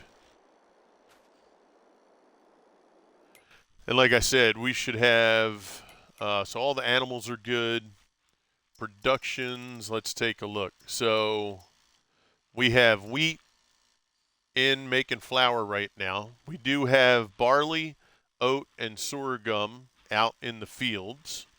So that's going to go to the flour mill. We do need to set up water for the greenhouse. We need sugar beet for the sugar. We will do sugar cane also. And then butter. Well, we're going to need sugar and we're going to need milk. We do have milk, so we can take milk over to that facility. And we have a decent amount of hay and silage. Yep. Let me head over to the house. We will get our sleep on.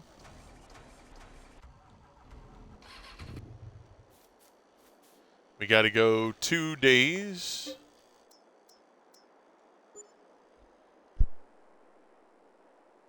Really hot? Yeah, it's pretty hot here. Last 2 days we've been hitting the high 90s. So yeah, I feel you, bro.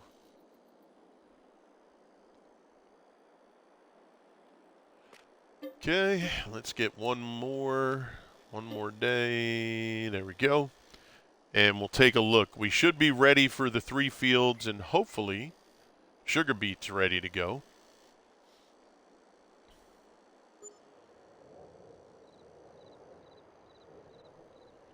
Because that would be good to get sugar happening.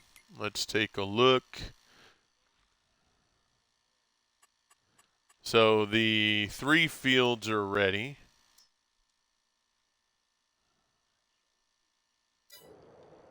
Yeah, let's take a peek over there. Let me go and put the grass roller away.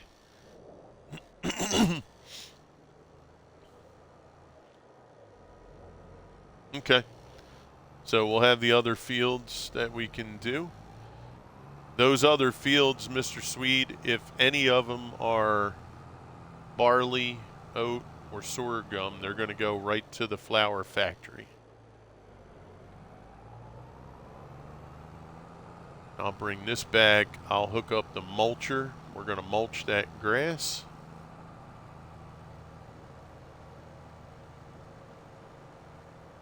Do you know where the front weight is for this tractor?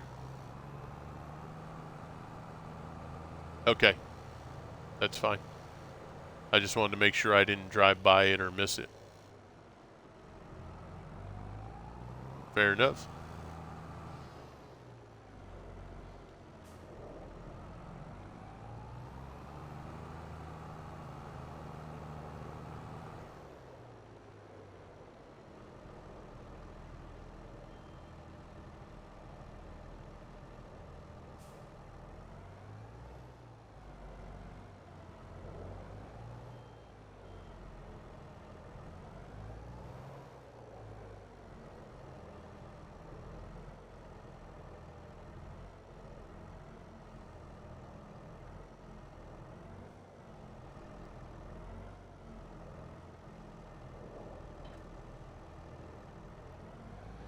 Yeah, whichever one you want to do.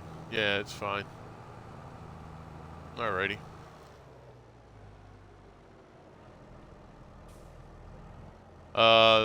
Straw. Let's see. I don't think we need straw, but let me check.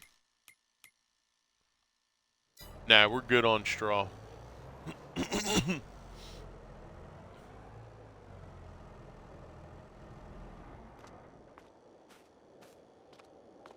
Yeah, so for those of you coming in, if you're not sure what we're doing, we have our cake challenge. The cake challenge is a thing that we talked about over a year ago, almost 2 years ago. Now, soybean, I put soybean in just so we'll have something to put money, just in case we need to buy some things. We can sell it if we need it.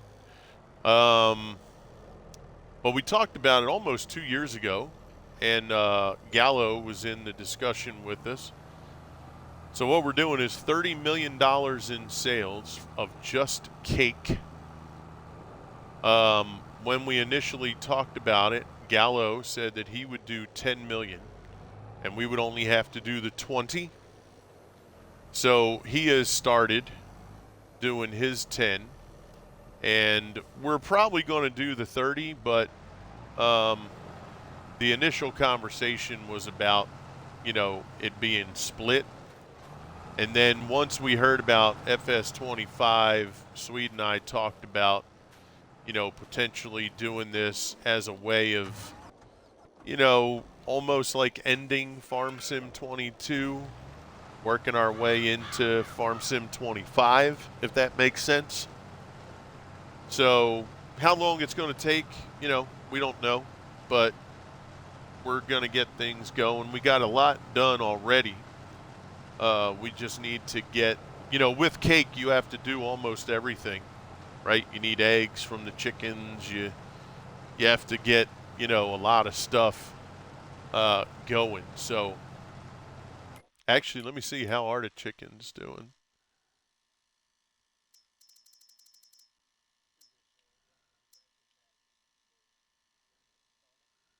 Straw, eggs, 293 pieces of eggs. There we go. Okay, pretty good.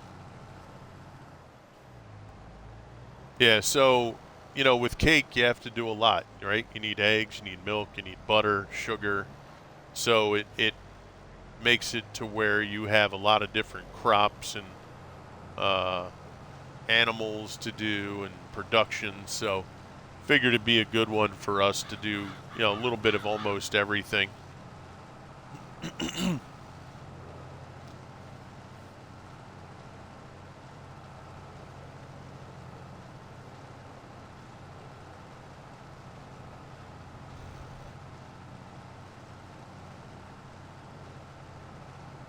So we'll do a double headland here, and then we'll send him up.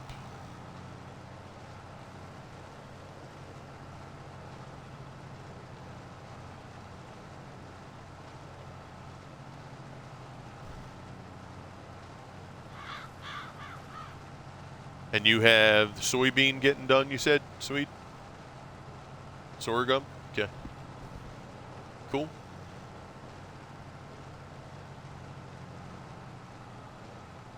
Once I get this going, I can get the other combine, and I can work on this field down here if you want.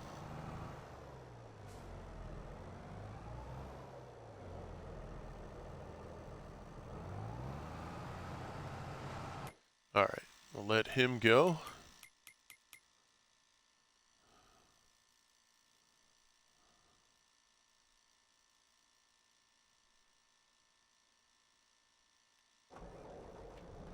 Alright, we'll take this over and we'll hit, that might be barley, I think, over there.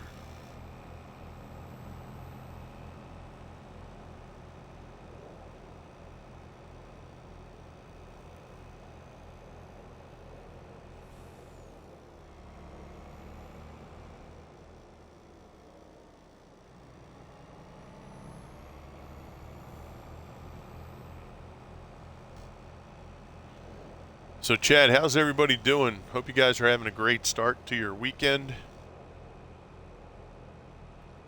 Last few weeks, some folks' kids will be heading back to school pretty soon. I think our kid, well, not kids anymore, just the one. We only have the one left. She's a junior in high school. So I think she starts back the 26th or 27th. So that'll be interesting and fun for her, I'm sure. I hate this time of year because I hate when they have to go back, because I really enjoy having my kids around. But it is what it is.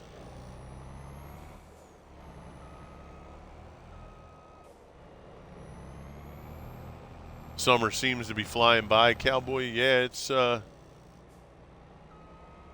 weird. Once you hit like midway through July, for me, it seems like it really starts to take off. All right, we'll do our headland over here first. Actually, might do two.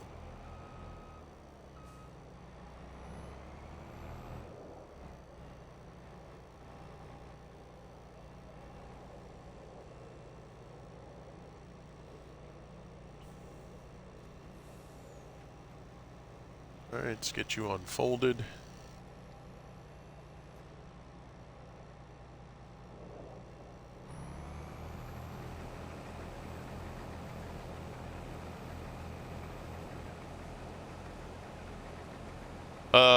Once that's done, we need to get the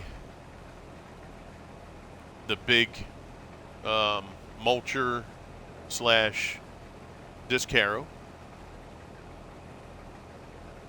Yep.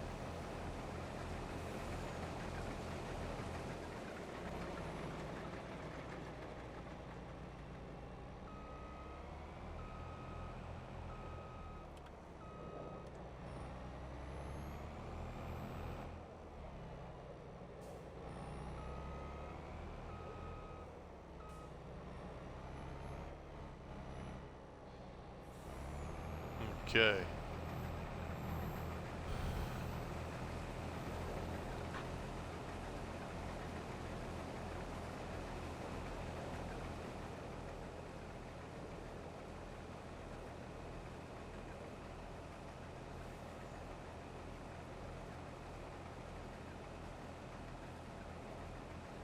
All right, he'll be good.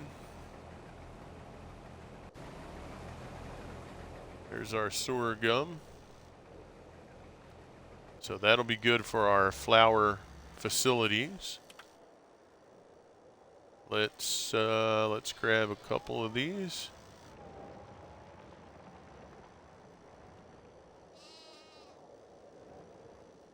Put them over here. Once we get this loaded up a little more, we'll then get the curtain side auto load trailer.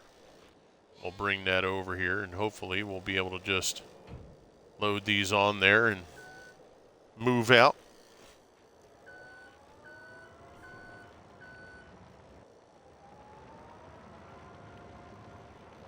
And I think probably in about 15 to 20 minutes, we'll be making another run out. Take my daughter into work. And then We'll have my other daughter going in about 3 o'clock. And then that'll be it until I think 6, maybe. I think 6 o'clock is the first one who's going to be done.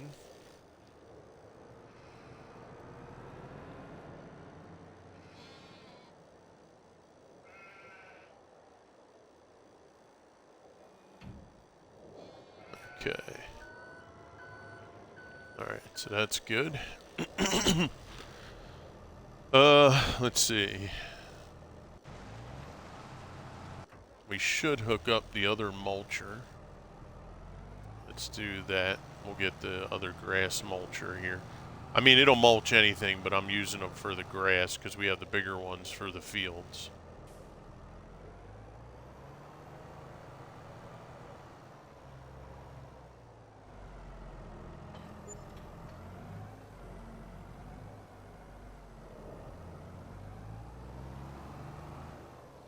Woo, hello. Alright, that's not going to work. Let me grab the other tractor.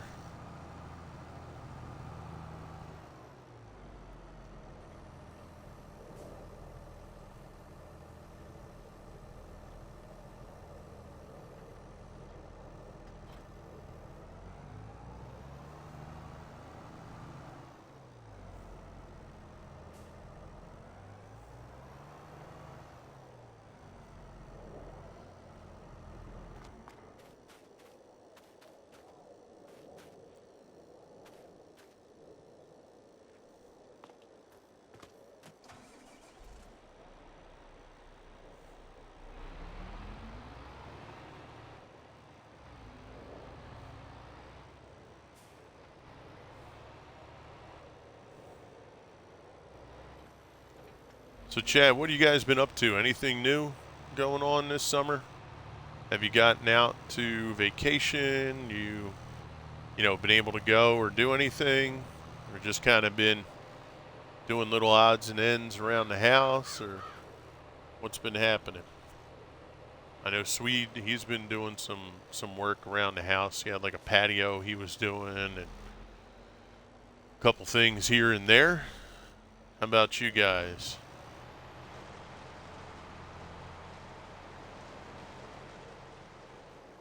I don't think that's getting that edge right there.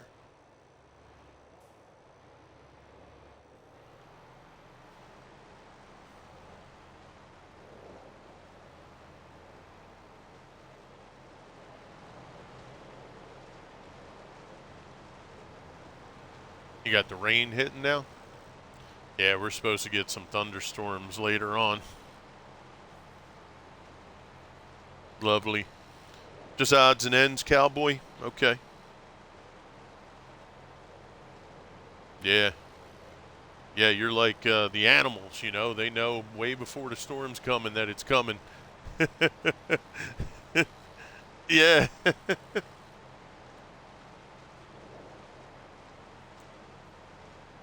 Yep. The forecaster on the TV.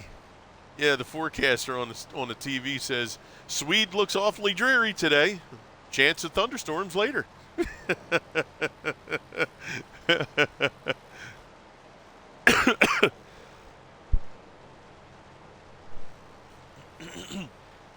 All right, I'm actually going to go hit the restroom and I want to grab a snack. I'll be right back.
Darius coming in with a big old raid. What's happening, Darius? Welcome in, Raiders. Hope everybody's doing awesome. How are you guys?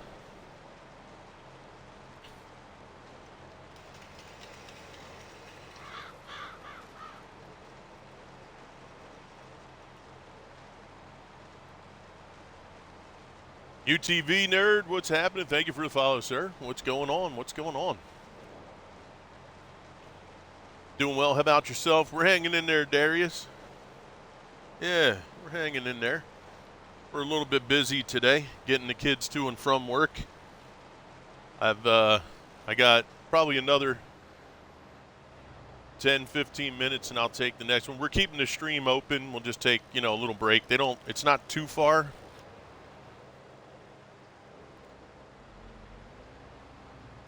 I was wondering on what mods to use. What's up, Keck? Guess it depends on what you're looking to do there, brother.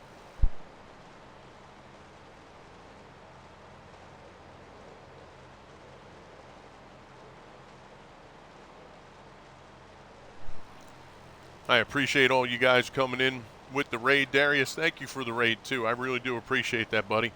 Hope you're doing amazing. If you're wondering what we're doing, we're on episode 4. We're doing a cake challenge. It's something we talked about, almost 2 years ago. And what we have to do is $30 million in sales with just cake. The 2.5 you see up there was money that was put in to set up No Man's Land. That's what's left over. So that doesn't count. So we pretty much just got, right now, we don't have any cakes yet, but we have our stuff set up. So we have the chickens for the eggs going. We have sheep that do milk. And then we have our cows for the milk also. And then productions, we have, so there's the cake factory. Right now we have flour in there. That's full. We have wheat flour going. We have barley, oat, and sorghum out in the fields right now that we're harvesting. We have our greenhouse for the strawberries. We have sugar beet that's out in the field. We will have sugar cane that we're going to do. Once we get sugar going, we'll be able to take that plus milk over to get butter. And we have hay and silage for our cows. So, we have a little bit of stuff started already. For your farm, Keck, what kind of farming are you doing? Are you looking to do cows or doing good, trying to stay cool? It's hot. Yeah, we're hot over here too, nerd. We're hitting mid to high 90s. Well, I hope you can stay cool, bud.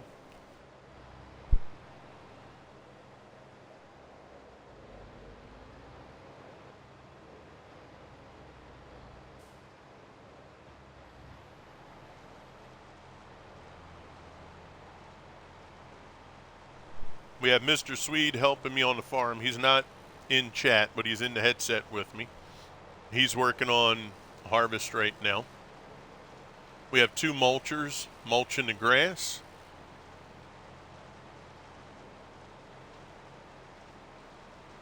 What do you mean?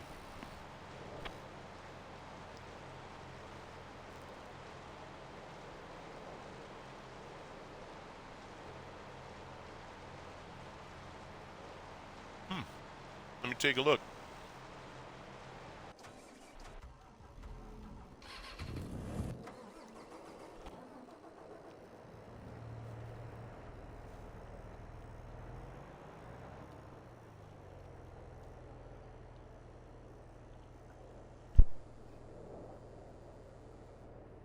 What the heck? That was weird. Broke a spring or something there. That was awesome. That was funny. That thing was there and it was like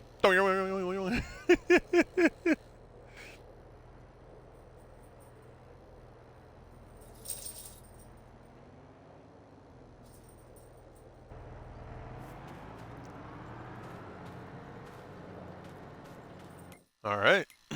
There we go. That was interesting. That just that just looked funny. Yeah. That thing looked funny. It was all cockeyed. You don't get to use cockeyed too much, but that was cockeyed. I don't know what map to use or what's good to use for the easiest math. What are the easiest things? So, yeah, it's kind of a personal thing, based off what you like. But, when you say to make when you talk about making easiest money or quickest money, Denver, thank you so much for the follow, buddy. Appreciate you coming in. Everybody will have their opinions because they can go many ways, right?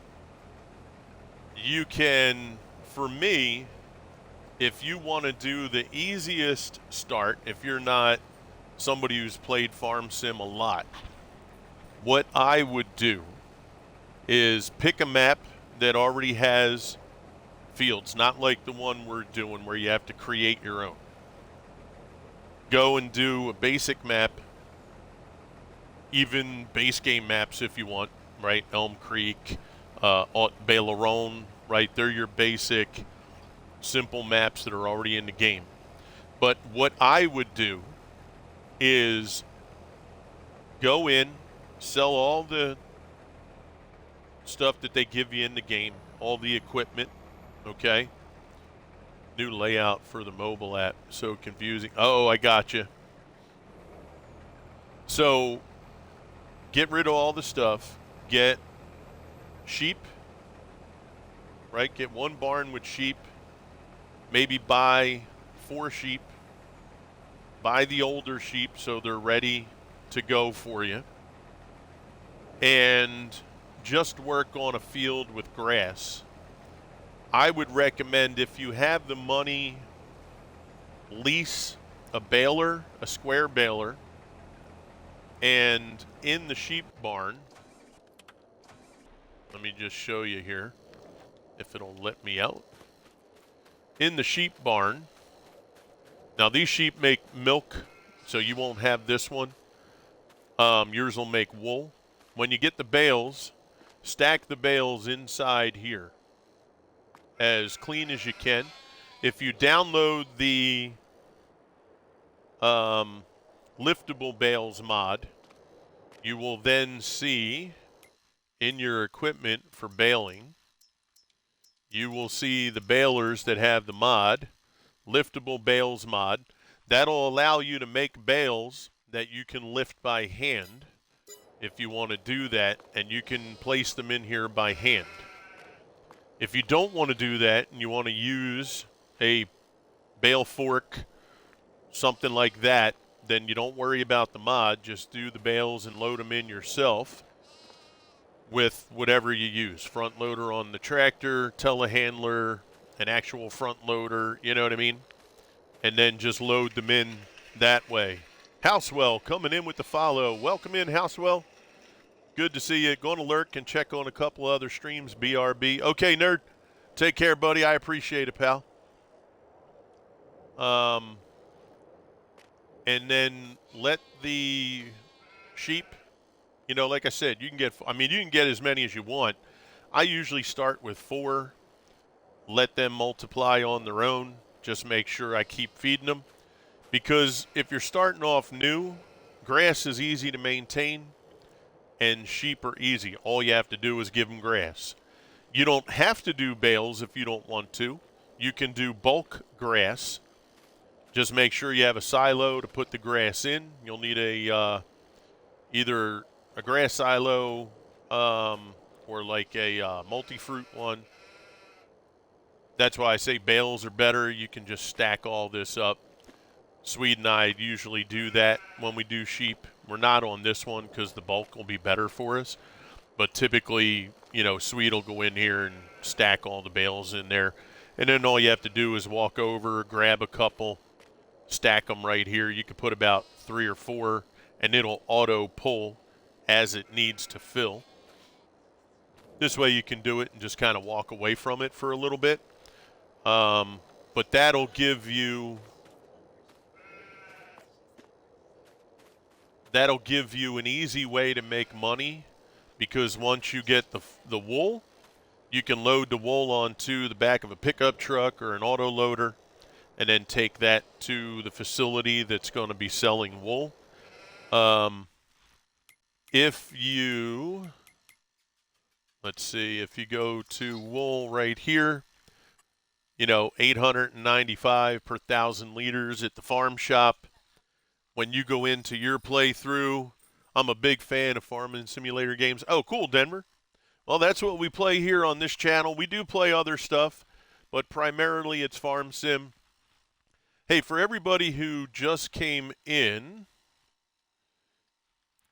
if you get an opportunity, if you want to go check out my YouTube channel, my Kick channel, our YouTube channel, we have a lot of uploads from our Twitch streams. We have individual videos that we do. No live streams, really. I may have a couple that I did that I twiddled with like years ago, before I really started to try and dedicate time.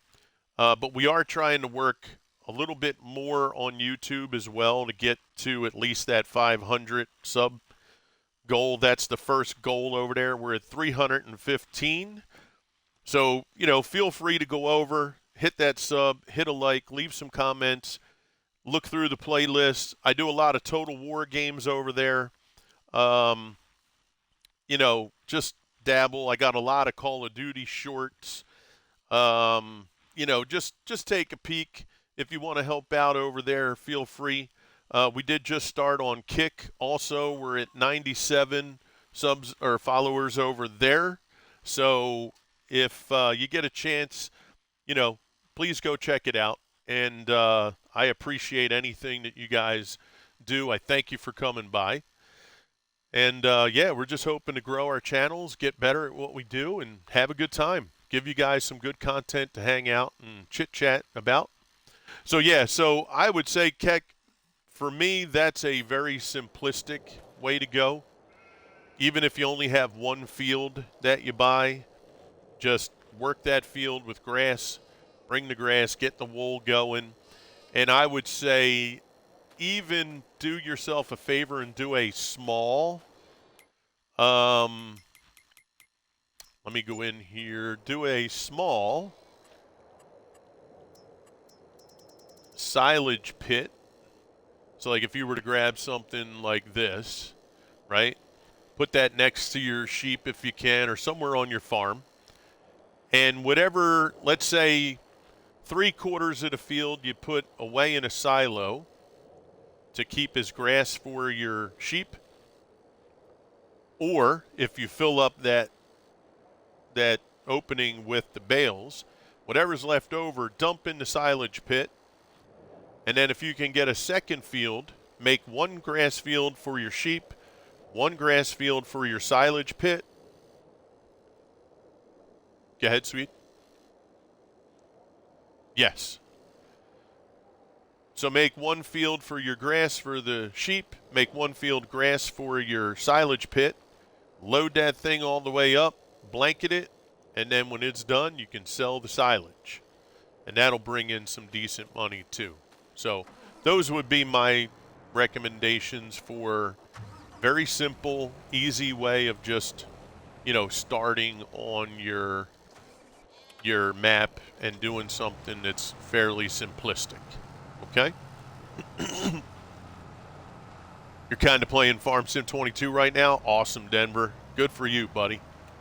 Hey, guys, I'm going to take... Nice. All right, bro. Very good. All right, I'm going to take a quick break, maybe 10 minutes, 12 minutes max. I will be right back. Please hang in there. If you guys could keep an eye on chat, if anybody does come in, just tell them I said hello. Tell them I'll be right back. And, yeah, I'll see you guys in a few minutes.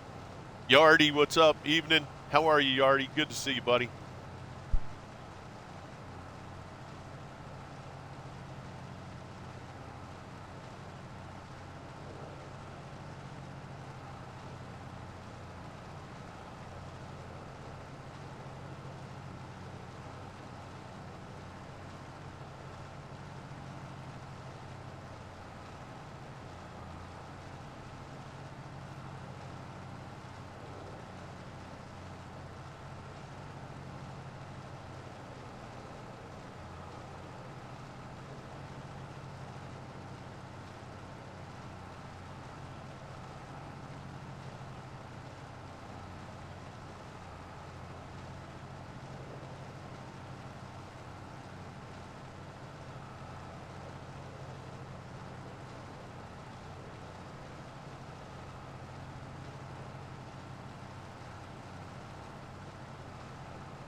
All right, chat.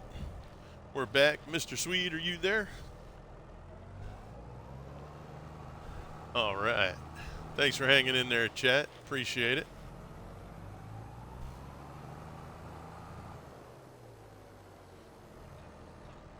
Uh,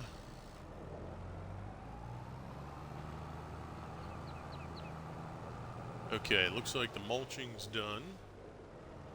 Actually, I need to bring this to the shop.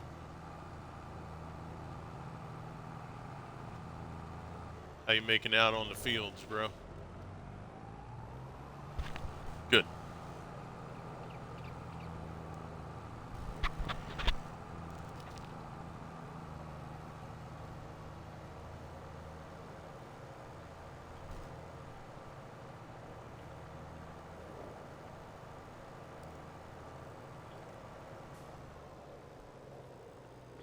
Appreciate you guys staying and waiting. All right, let's go get repairs done. Still have to clean this up over here, repaint that.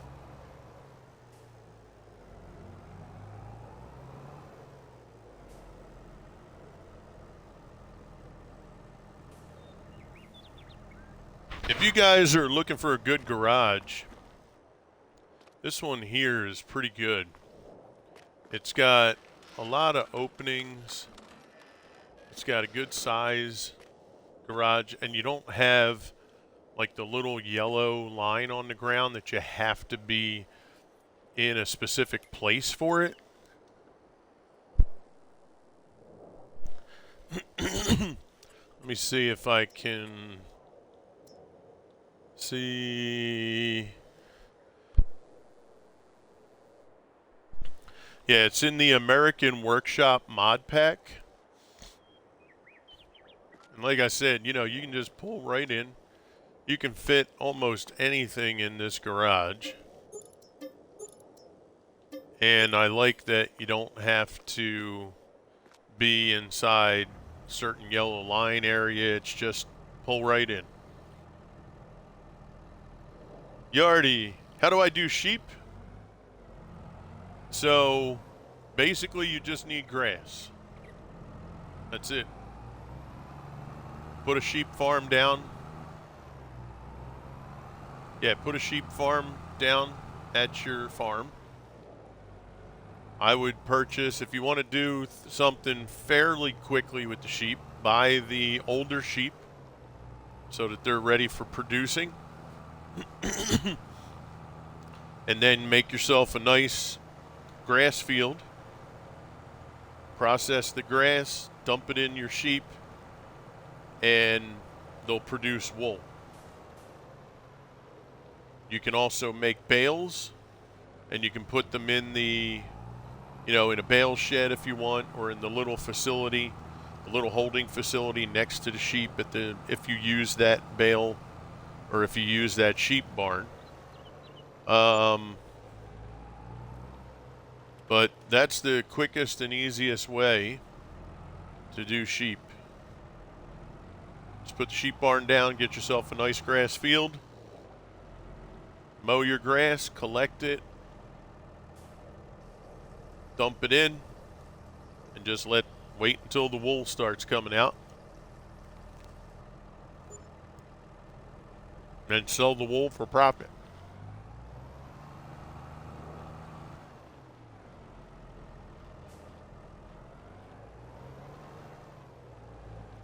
Eventually, if you can buy the tailor, or the spinnery rather, you'll want to buy the spinnery. Take your wool to the spinnery, and then buy the tailor. So I'll show you the difference. If you, we'll use our farm as an example. Your farm pricing might be different. But if you just sell wool, $895 per 1,000 liters, right? If you make fabric, it jumps up to $2,995 $971 per 1,000 liters. If you do close, you're at $7,500. So you can put multiple sheep. You can have just a sheep farm and then purchase a spinnery, purchase a clothing factory, and all you have to do is grass all day.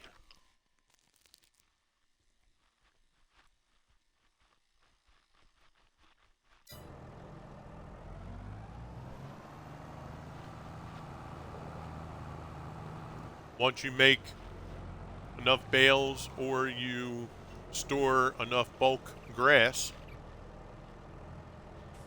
you can then have a silage pit like I showed Keck. Keep that silage pit full of grass and then let it, turn to silage, blanket it, and then once it's silage, take it and sell it. Step Bjorn, what's up? First time chat, brother. How are you? Thanks for coming in, man. It's great to see you.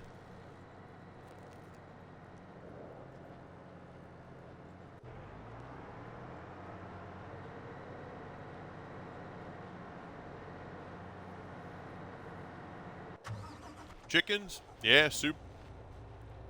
All right. Yeah, chickens are super easy. All you need is one of the grains, wheat, oat, barley, or sorghum. You can even buy that if you wanted. Instead of making a field, you can buy chicken feed at the shop if you wanted and just use that.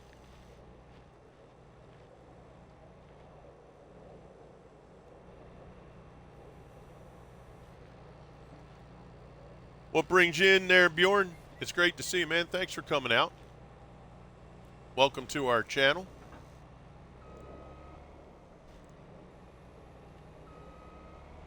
Yeah, I mean, eggs sell for a great price also. So you can have a chicken and sheep farm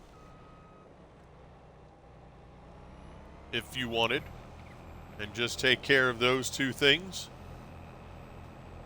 And you'll be in good shape. That's something Sweed and I have not done yet, is have a specific farm. And we might save that for 25, where we'll do a specific farm, like just cows or just sheep or just chicken, that sort of thing. We'll have to see what 25 has to offer first, but that's something we may do.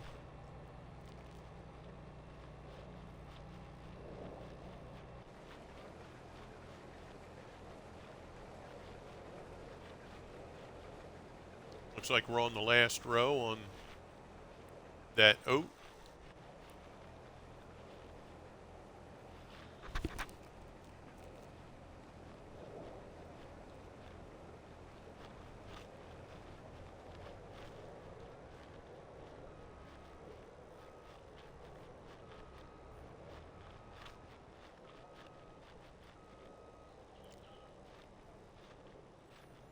There we go.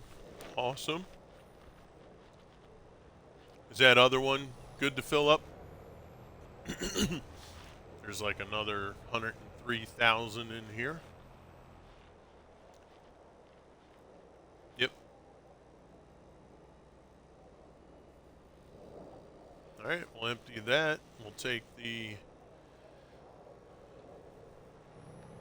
combine back to, is that all the fields? That's everything, right? All right. So we'll take this back to the homestead.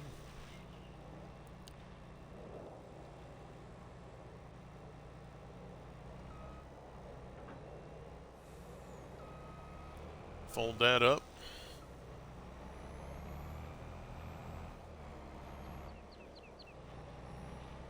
How's the sound for you guys? No crackling, right? Everything sounds good?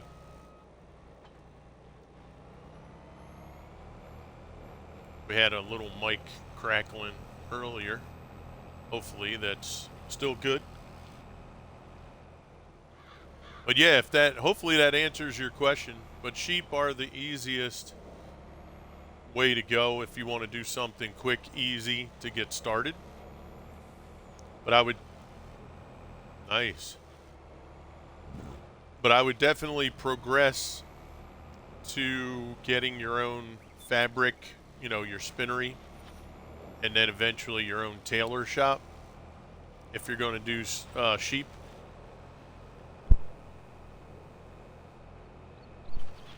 Because then at least the amount of work you're doing with the sheep, the grass, the bales, you're going to reap much bigger rewards. I mean, just on our map, we went from $895 per 1,000 liters to making shirts or clothing, which brought us almost $7,800 per 1,000 liters. So, big jump.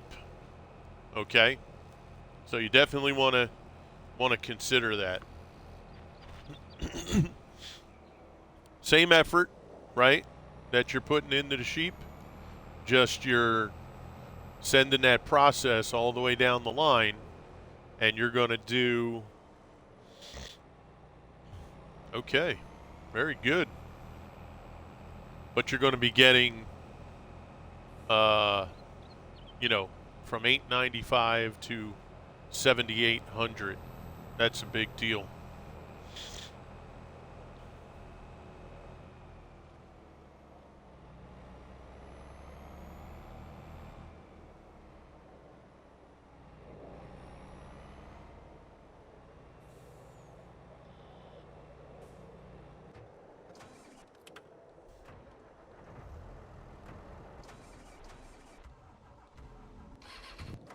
Where is...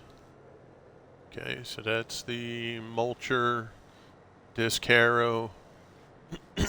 Copy that. All right, so these fields are getting prepped.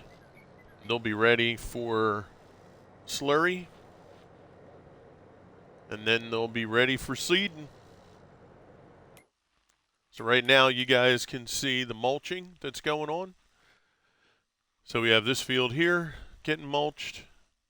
And we have this field here. Yep. And we'll take a look at our animals. So they have what they need. Excuse me. Chickens have what they need. Productions are good. I wonder if the hay and the silage would actually go to the cow barn if I set it to distributing.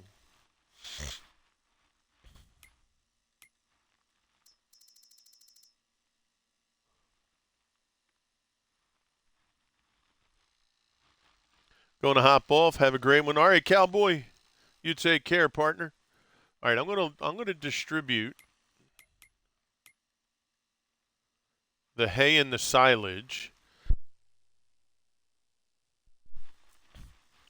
And we'll keep track of it to see if it actually does go to the cow barn. I don't know if it will do that or not. I know all the other places send to where they have to go. Like, for instance, our wheat flour and our barley, oat, and sorghum. It's distributing, and it will send it to the cake factory. As that drops down, it will automatically send it there. Now, sugar, I think, will also automatically send, but the other stuff will have to deliver. And then I should put cakes. Cakes we're going to store because we have to put them in the pallet warehouse. We have to see how much we get for each warehouse full when we sell it. But, yeah, so we're going to keep track of those things, see where they end up. But, you know, we've done good so far, Mr. Sweed. That flour factory, we might not have to touch that for a while. With all of that being in there, I think that was all full too, wasn't it? Well, almost. Wheat and oat. So we'll do another wheat and another oat field so that, those will be full. And then we can start working on, I got to get that mod for the water. And I think that's it, right? Gotcha. So yeah, we'll be in good shape. We'll plant sugar cane here pretty soon, one of these fields. Probably that real long field. We could put sugar cane on that one. That one near the farm. It's narrow, but it's real long. This way, there won't be as many turns on that field. We have sugar beet up here. And then we'll fill, this is going to be steady grass right there. So we'll have these 3 fields right here that we can mix and match based on the need. So, that's going to be really good there, Mr. Sweed. And then as the pallets of cake come out, I'll actually show you guys where we're going with those.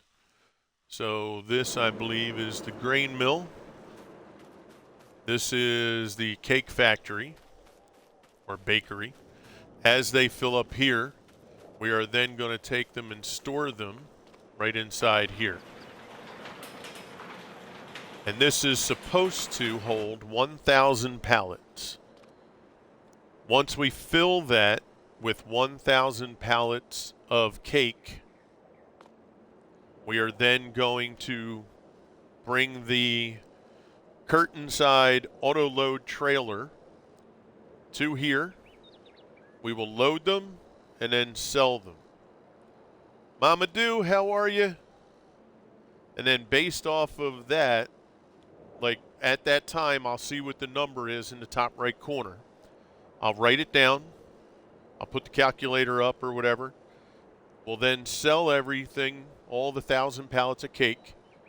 We'll minus out the number to see what we made in sales, and then we'll know how many times we have to fill that up and sell to make the 30 million. So let's just say hypothetically we get $1 million off of selling the whole thing to one time. Well, we know roughly, right, give or take, depending on the cost, we'll then have to do 29 more in order to get that proper, right?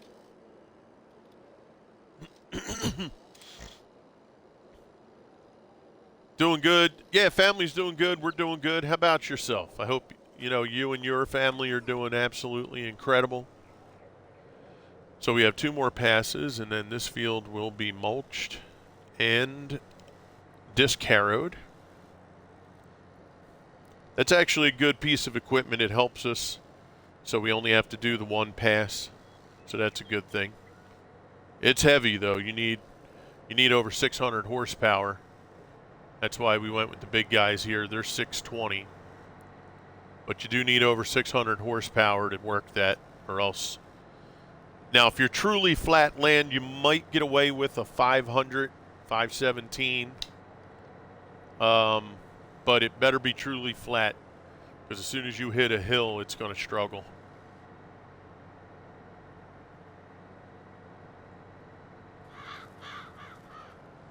And then depending on the hill, I mean, you may not even make it up there. I know Sweed, last time we were on, he had the 517 horsepower that we have in the other big tractors. And, okay, he hit the hill on the one field and woo.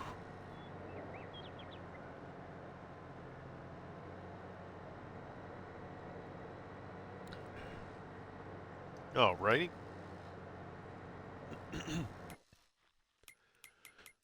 So Sweed just put some milk in one of the factories for us.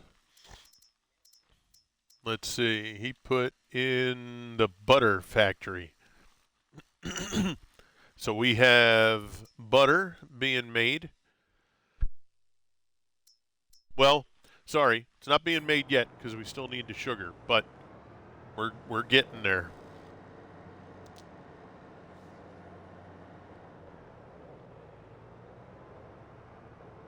Cool.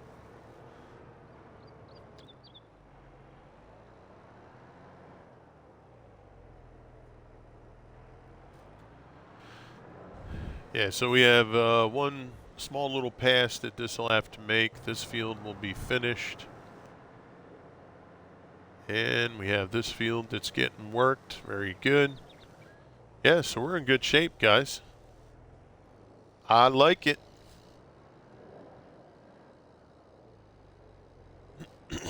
Doing real good.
Yeah, once we get that filled up and those things going, we're going to start pumping out some cakes there, Sweed.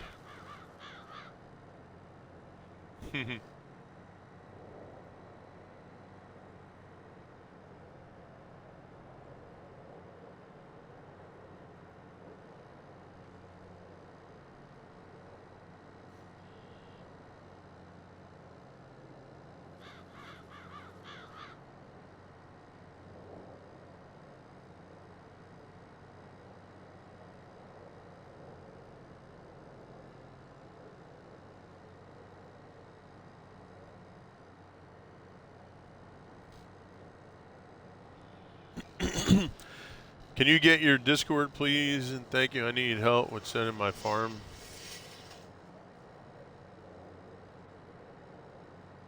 Keck coming in with the prime sub. Thank you, sir. Appreciate that.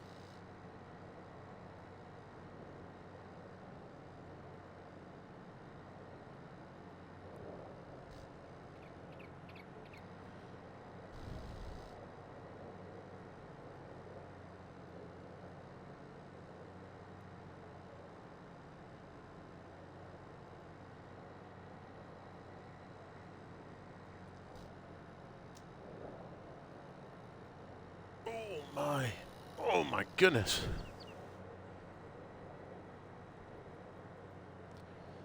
Yeah, this field's going to be pretty interesting how much we get off of this for sugarcane.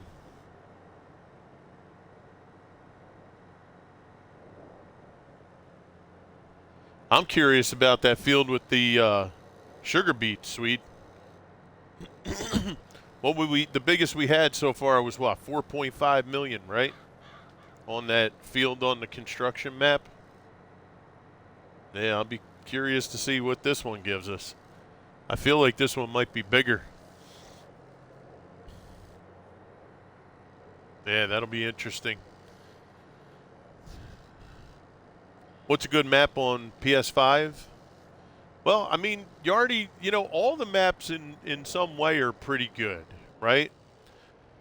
There's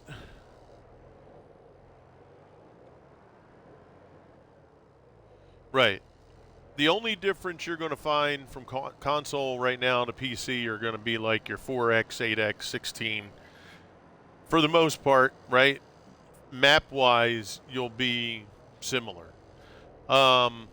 When you look at your maps,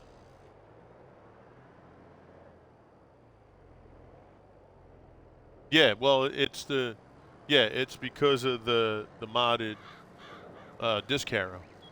For whatever reason, it doesn't go all the way across, you know. Yeah, well, we've been dealing with that for a long time. Yeah, I don't know why that doesn't get troubleshooted out. But for the most part, yeah, what you want to do is look at the maps, right? And see what it is you want to do on your map. That's the first thing. Do you want to run just a regular standard farm? You know, do all the crops, have all the animals, you know, that sort of thing. And then look for a map that's going to maybe already have that stuff set up for you. So you don't have to buy the facilities, put them down. The only thing you'll have to do is buy the main farm. Like as an example, what was it? Maypole, right? Maypole Farm. That's Cavalier Roy that makes Maypole. He's got a couple others too. But Maypole Farm, he already has just about every single thing you can need on a farm. You can also get rid of the stuff. You can sell it if you want and make your farm a little bit bigger with other things. So, and like I was saying earlier for somebody else too, if you want to do strictly a certain animal like just cows, you know, then you want to look for a farm that either has multiple cow barns on it where you can just buy those cow barns, or like Maypole where you can sell all the other stuff and then just put a couple cow barns down. You know, a couple.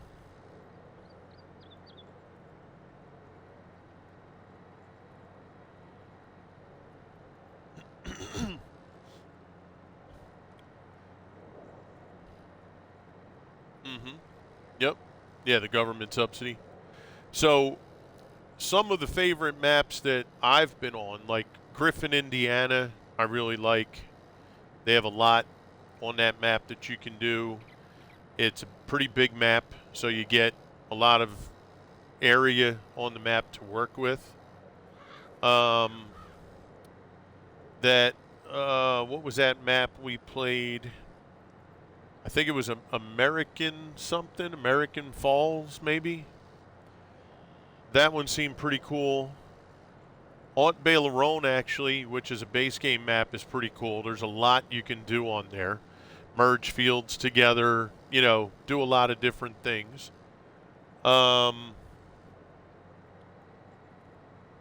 Western Wilds is a good map where you can create your own farm. So it's similar to No Man's Land where you have just open land. You buy the area of land and then you can make your own fields and put trees in, and, you know, if you want to do it yourself kind of map. You know, there's so many. You just have to kind of narrow it down to how big, like Grasslands, I think it's called, right? Grasslands, that was one of the first maps we played. You just have to narrow it down to what you're looking for, right? How many fields you want. You want to, you know, you want a map that's got 200 fields on it, or do you want a map that's got maybe 20? What I recommend is take a look at 2 or 3 maps, download them, then go into your gameplay in career mode, go into the map, don't download any other mods or anything. Just go on the map, fly around, drive around, see what you think of it, and then make a decision based off of that. And then once you start playing that map, you'll then get an idea as you play what it is you like or you don't like, so that you can then go, man, you know what? God, I've been playing this thing for about 50, 60 hours now, and there's just a couple things that I wish they had.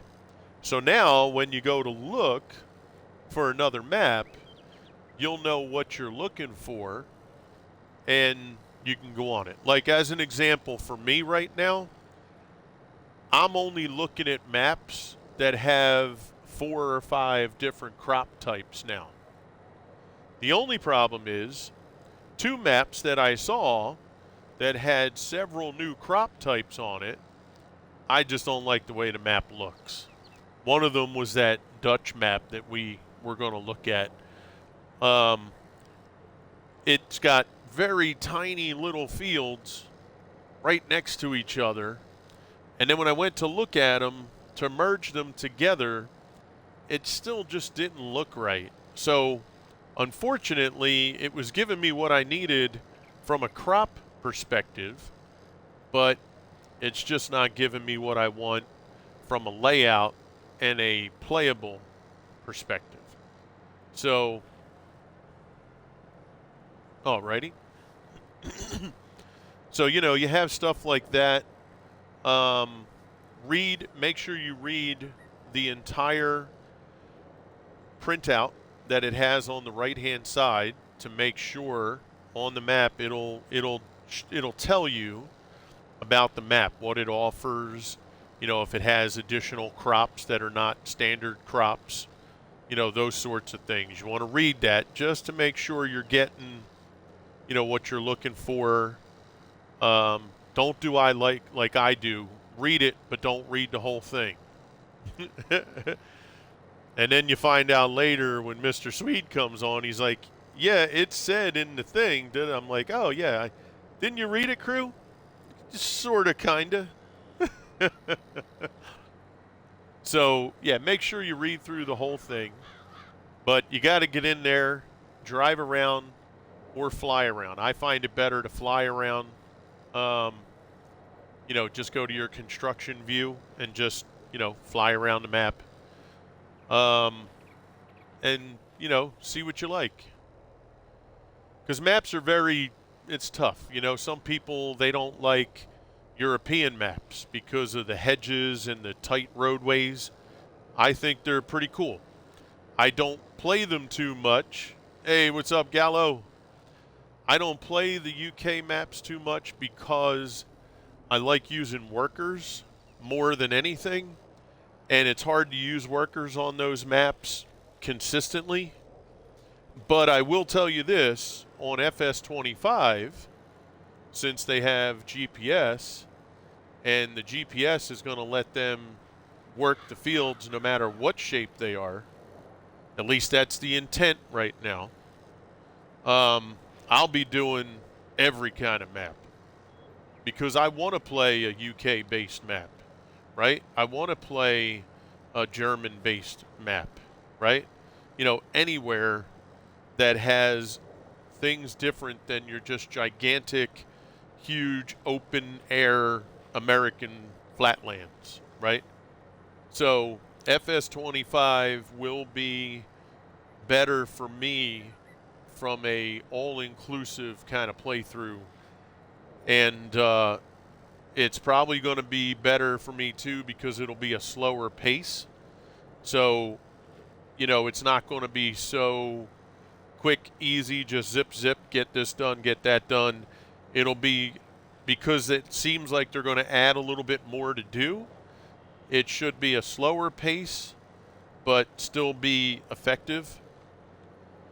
So that's what I'm kind of looking forward to. As an example, the rice fields, you need to have the greenhouses first to grow the rice saplings. So you can't do squatta until you have the grass saplings or the rice saplings to be able to put into the field. Also, you need enough to put in the entire field. So if I need 200 grass sapling plots, but I only have 100 grass saplings or rice saplings in the greenhouse, well, then I'm not planting, right? I got to fill the field, so I got to make sure I have enough. So those are the types of things that I'm looking forward to in the new game. And the fact that it'll should open it up with the GPS for everybody, that should be really cool. So, but hopefully, Yardy, hopefully that helps answer. I would say take a look at Griffin, Indiana. Yes, sir.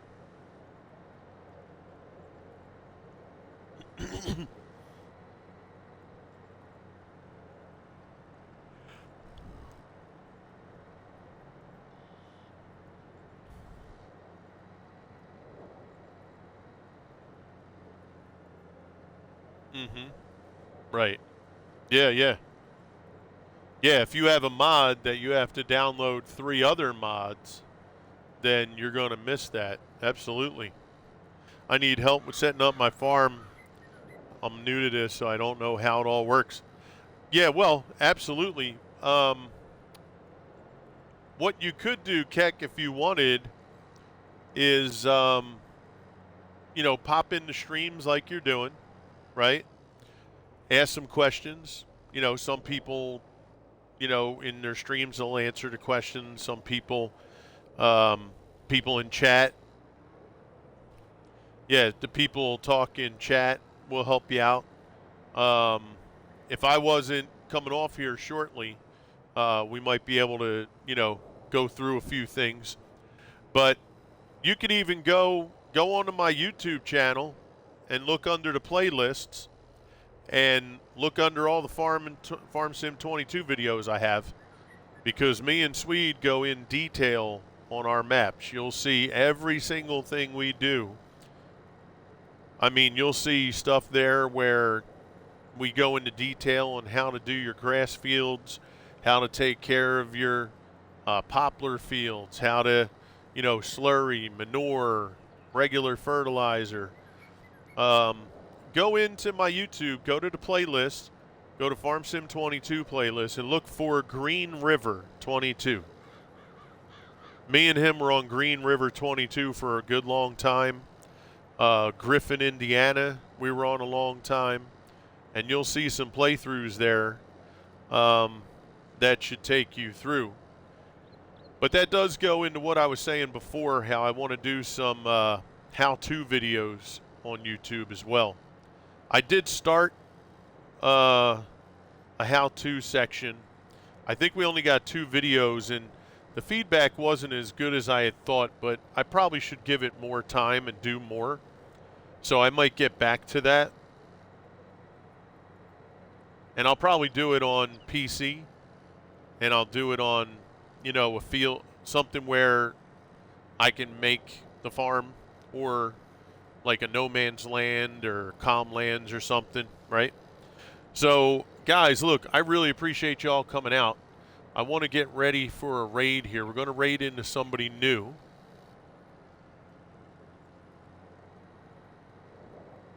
Somebody I don't know. But let's go over, show some Crusader love, first of all, and then some Farm Sim love. So, guys, I want to thank everybody for coming out today. I really do appreciate it. I hope you guys have an absolutely incredible rest of your day. And I am going to try to get on to do another stream with Total War today if I can. Let's see how it goes. But, yeah, let's go on over. Mr. Sweet, thank you for all your help today. Really appreciate it. All the new follows, the subs, the raids that we got today, you guys are absolutely incredible. I hope you guys enjoy your day. So let's be good, be safe, be blessed, keep on gaming, and we'll see you on the other side. As always, this is Crew, and I'm out.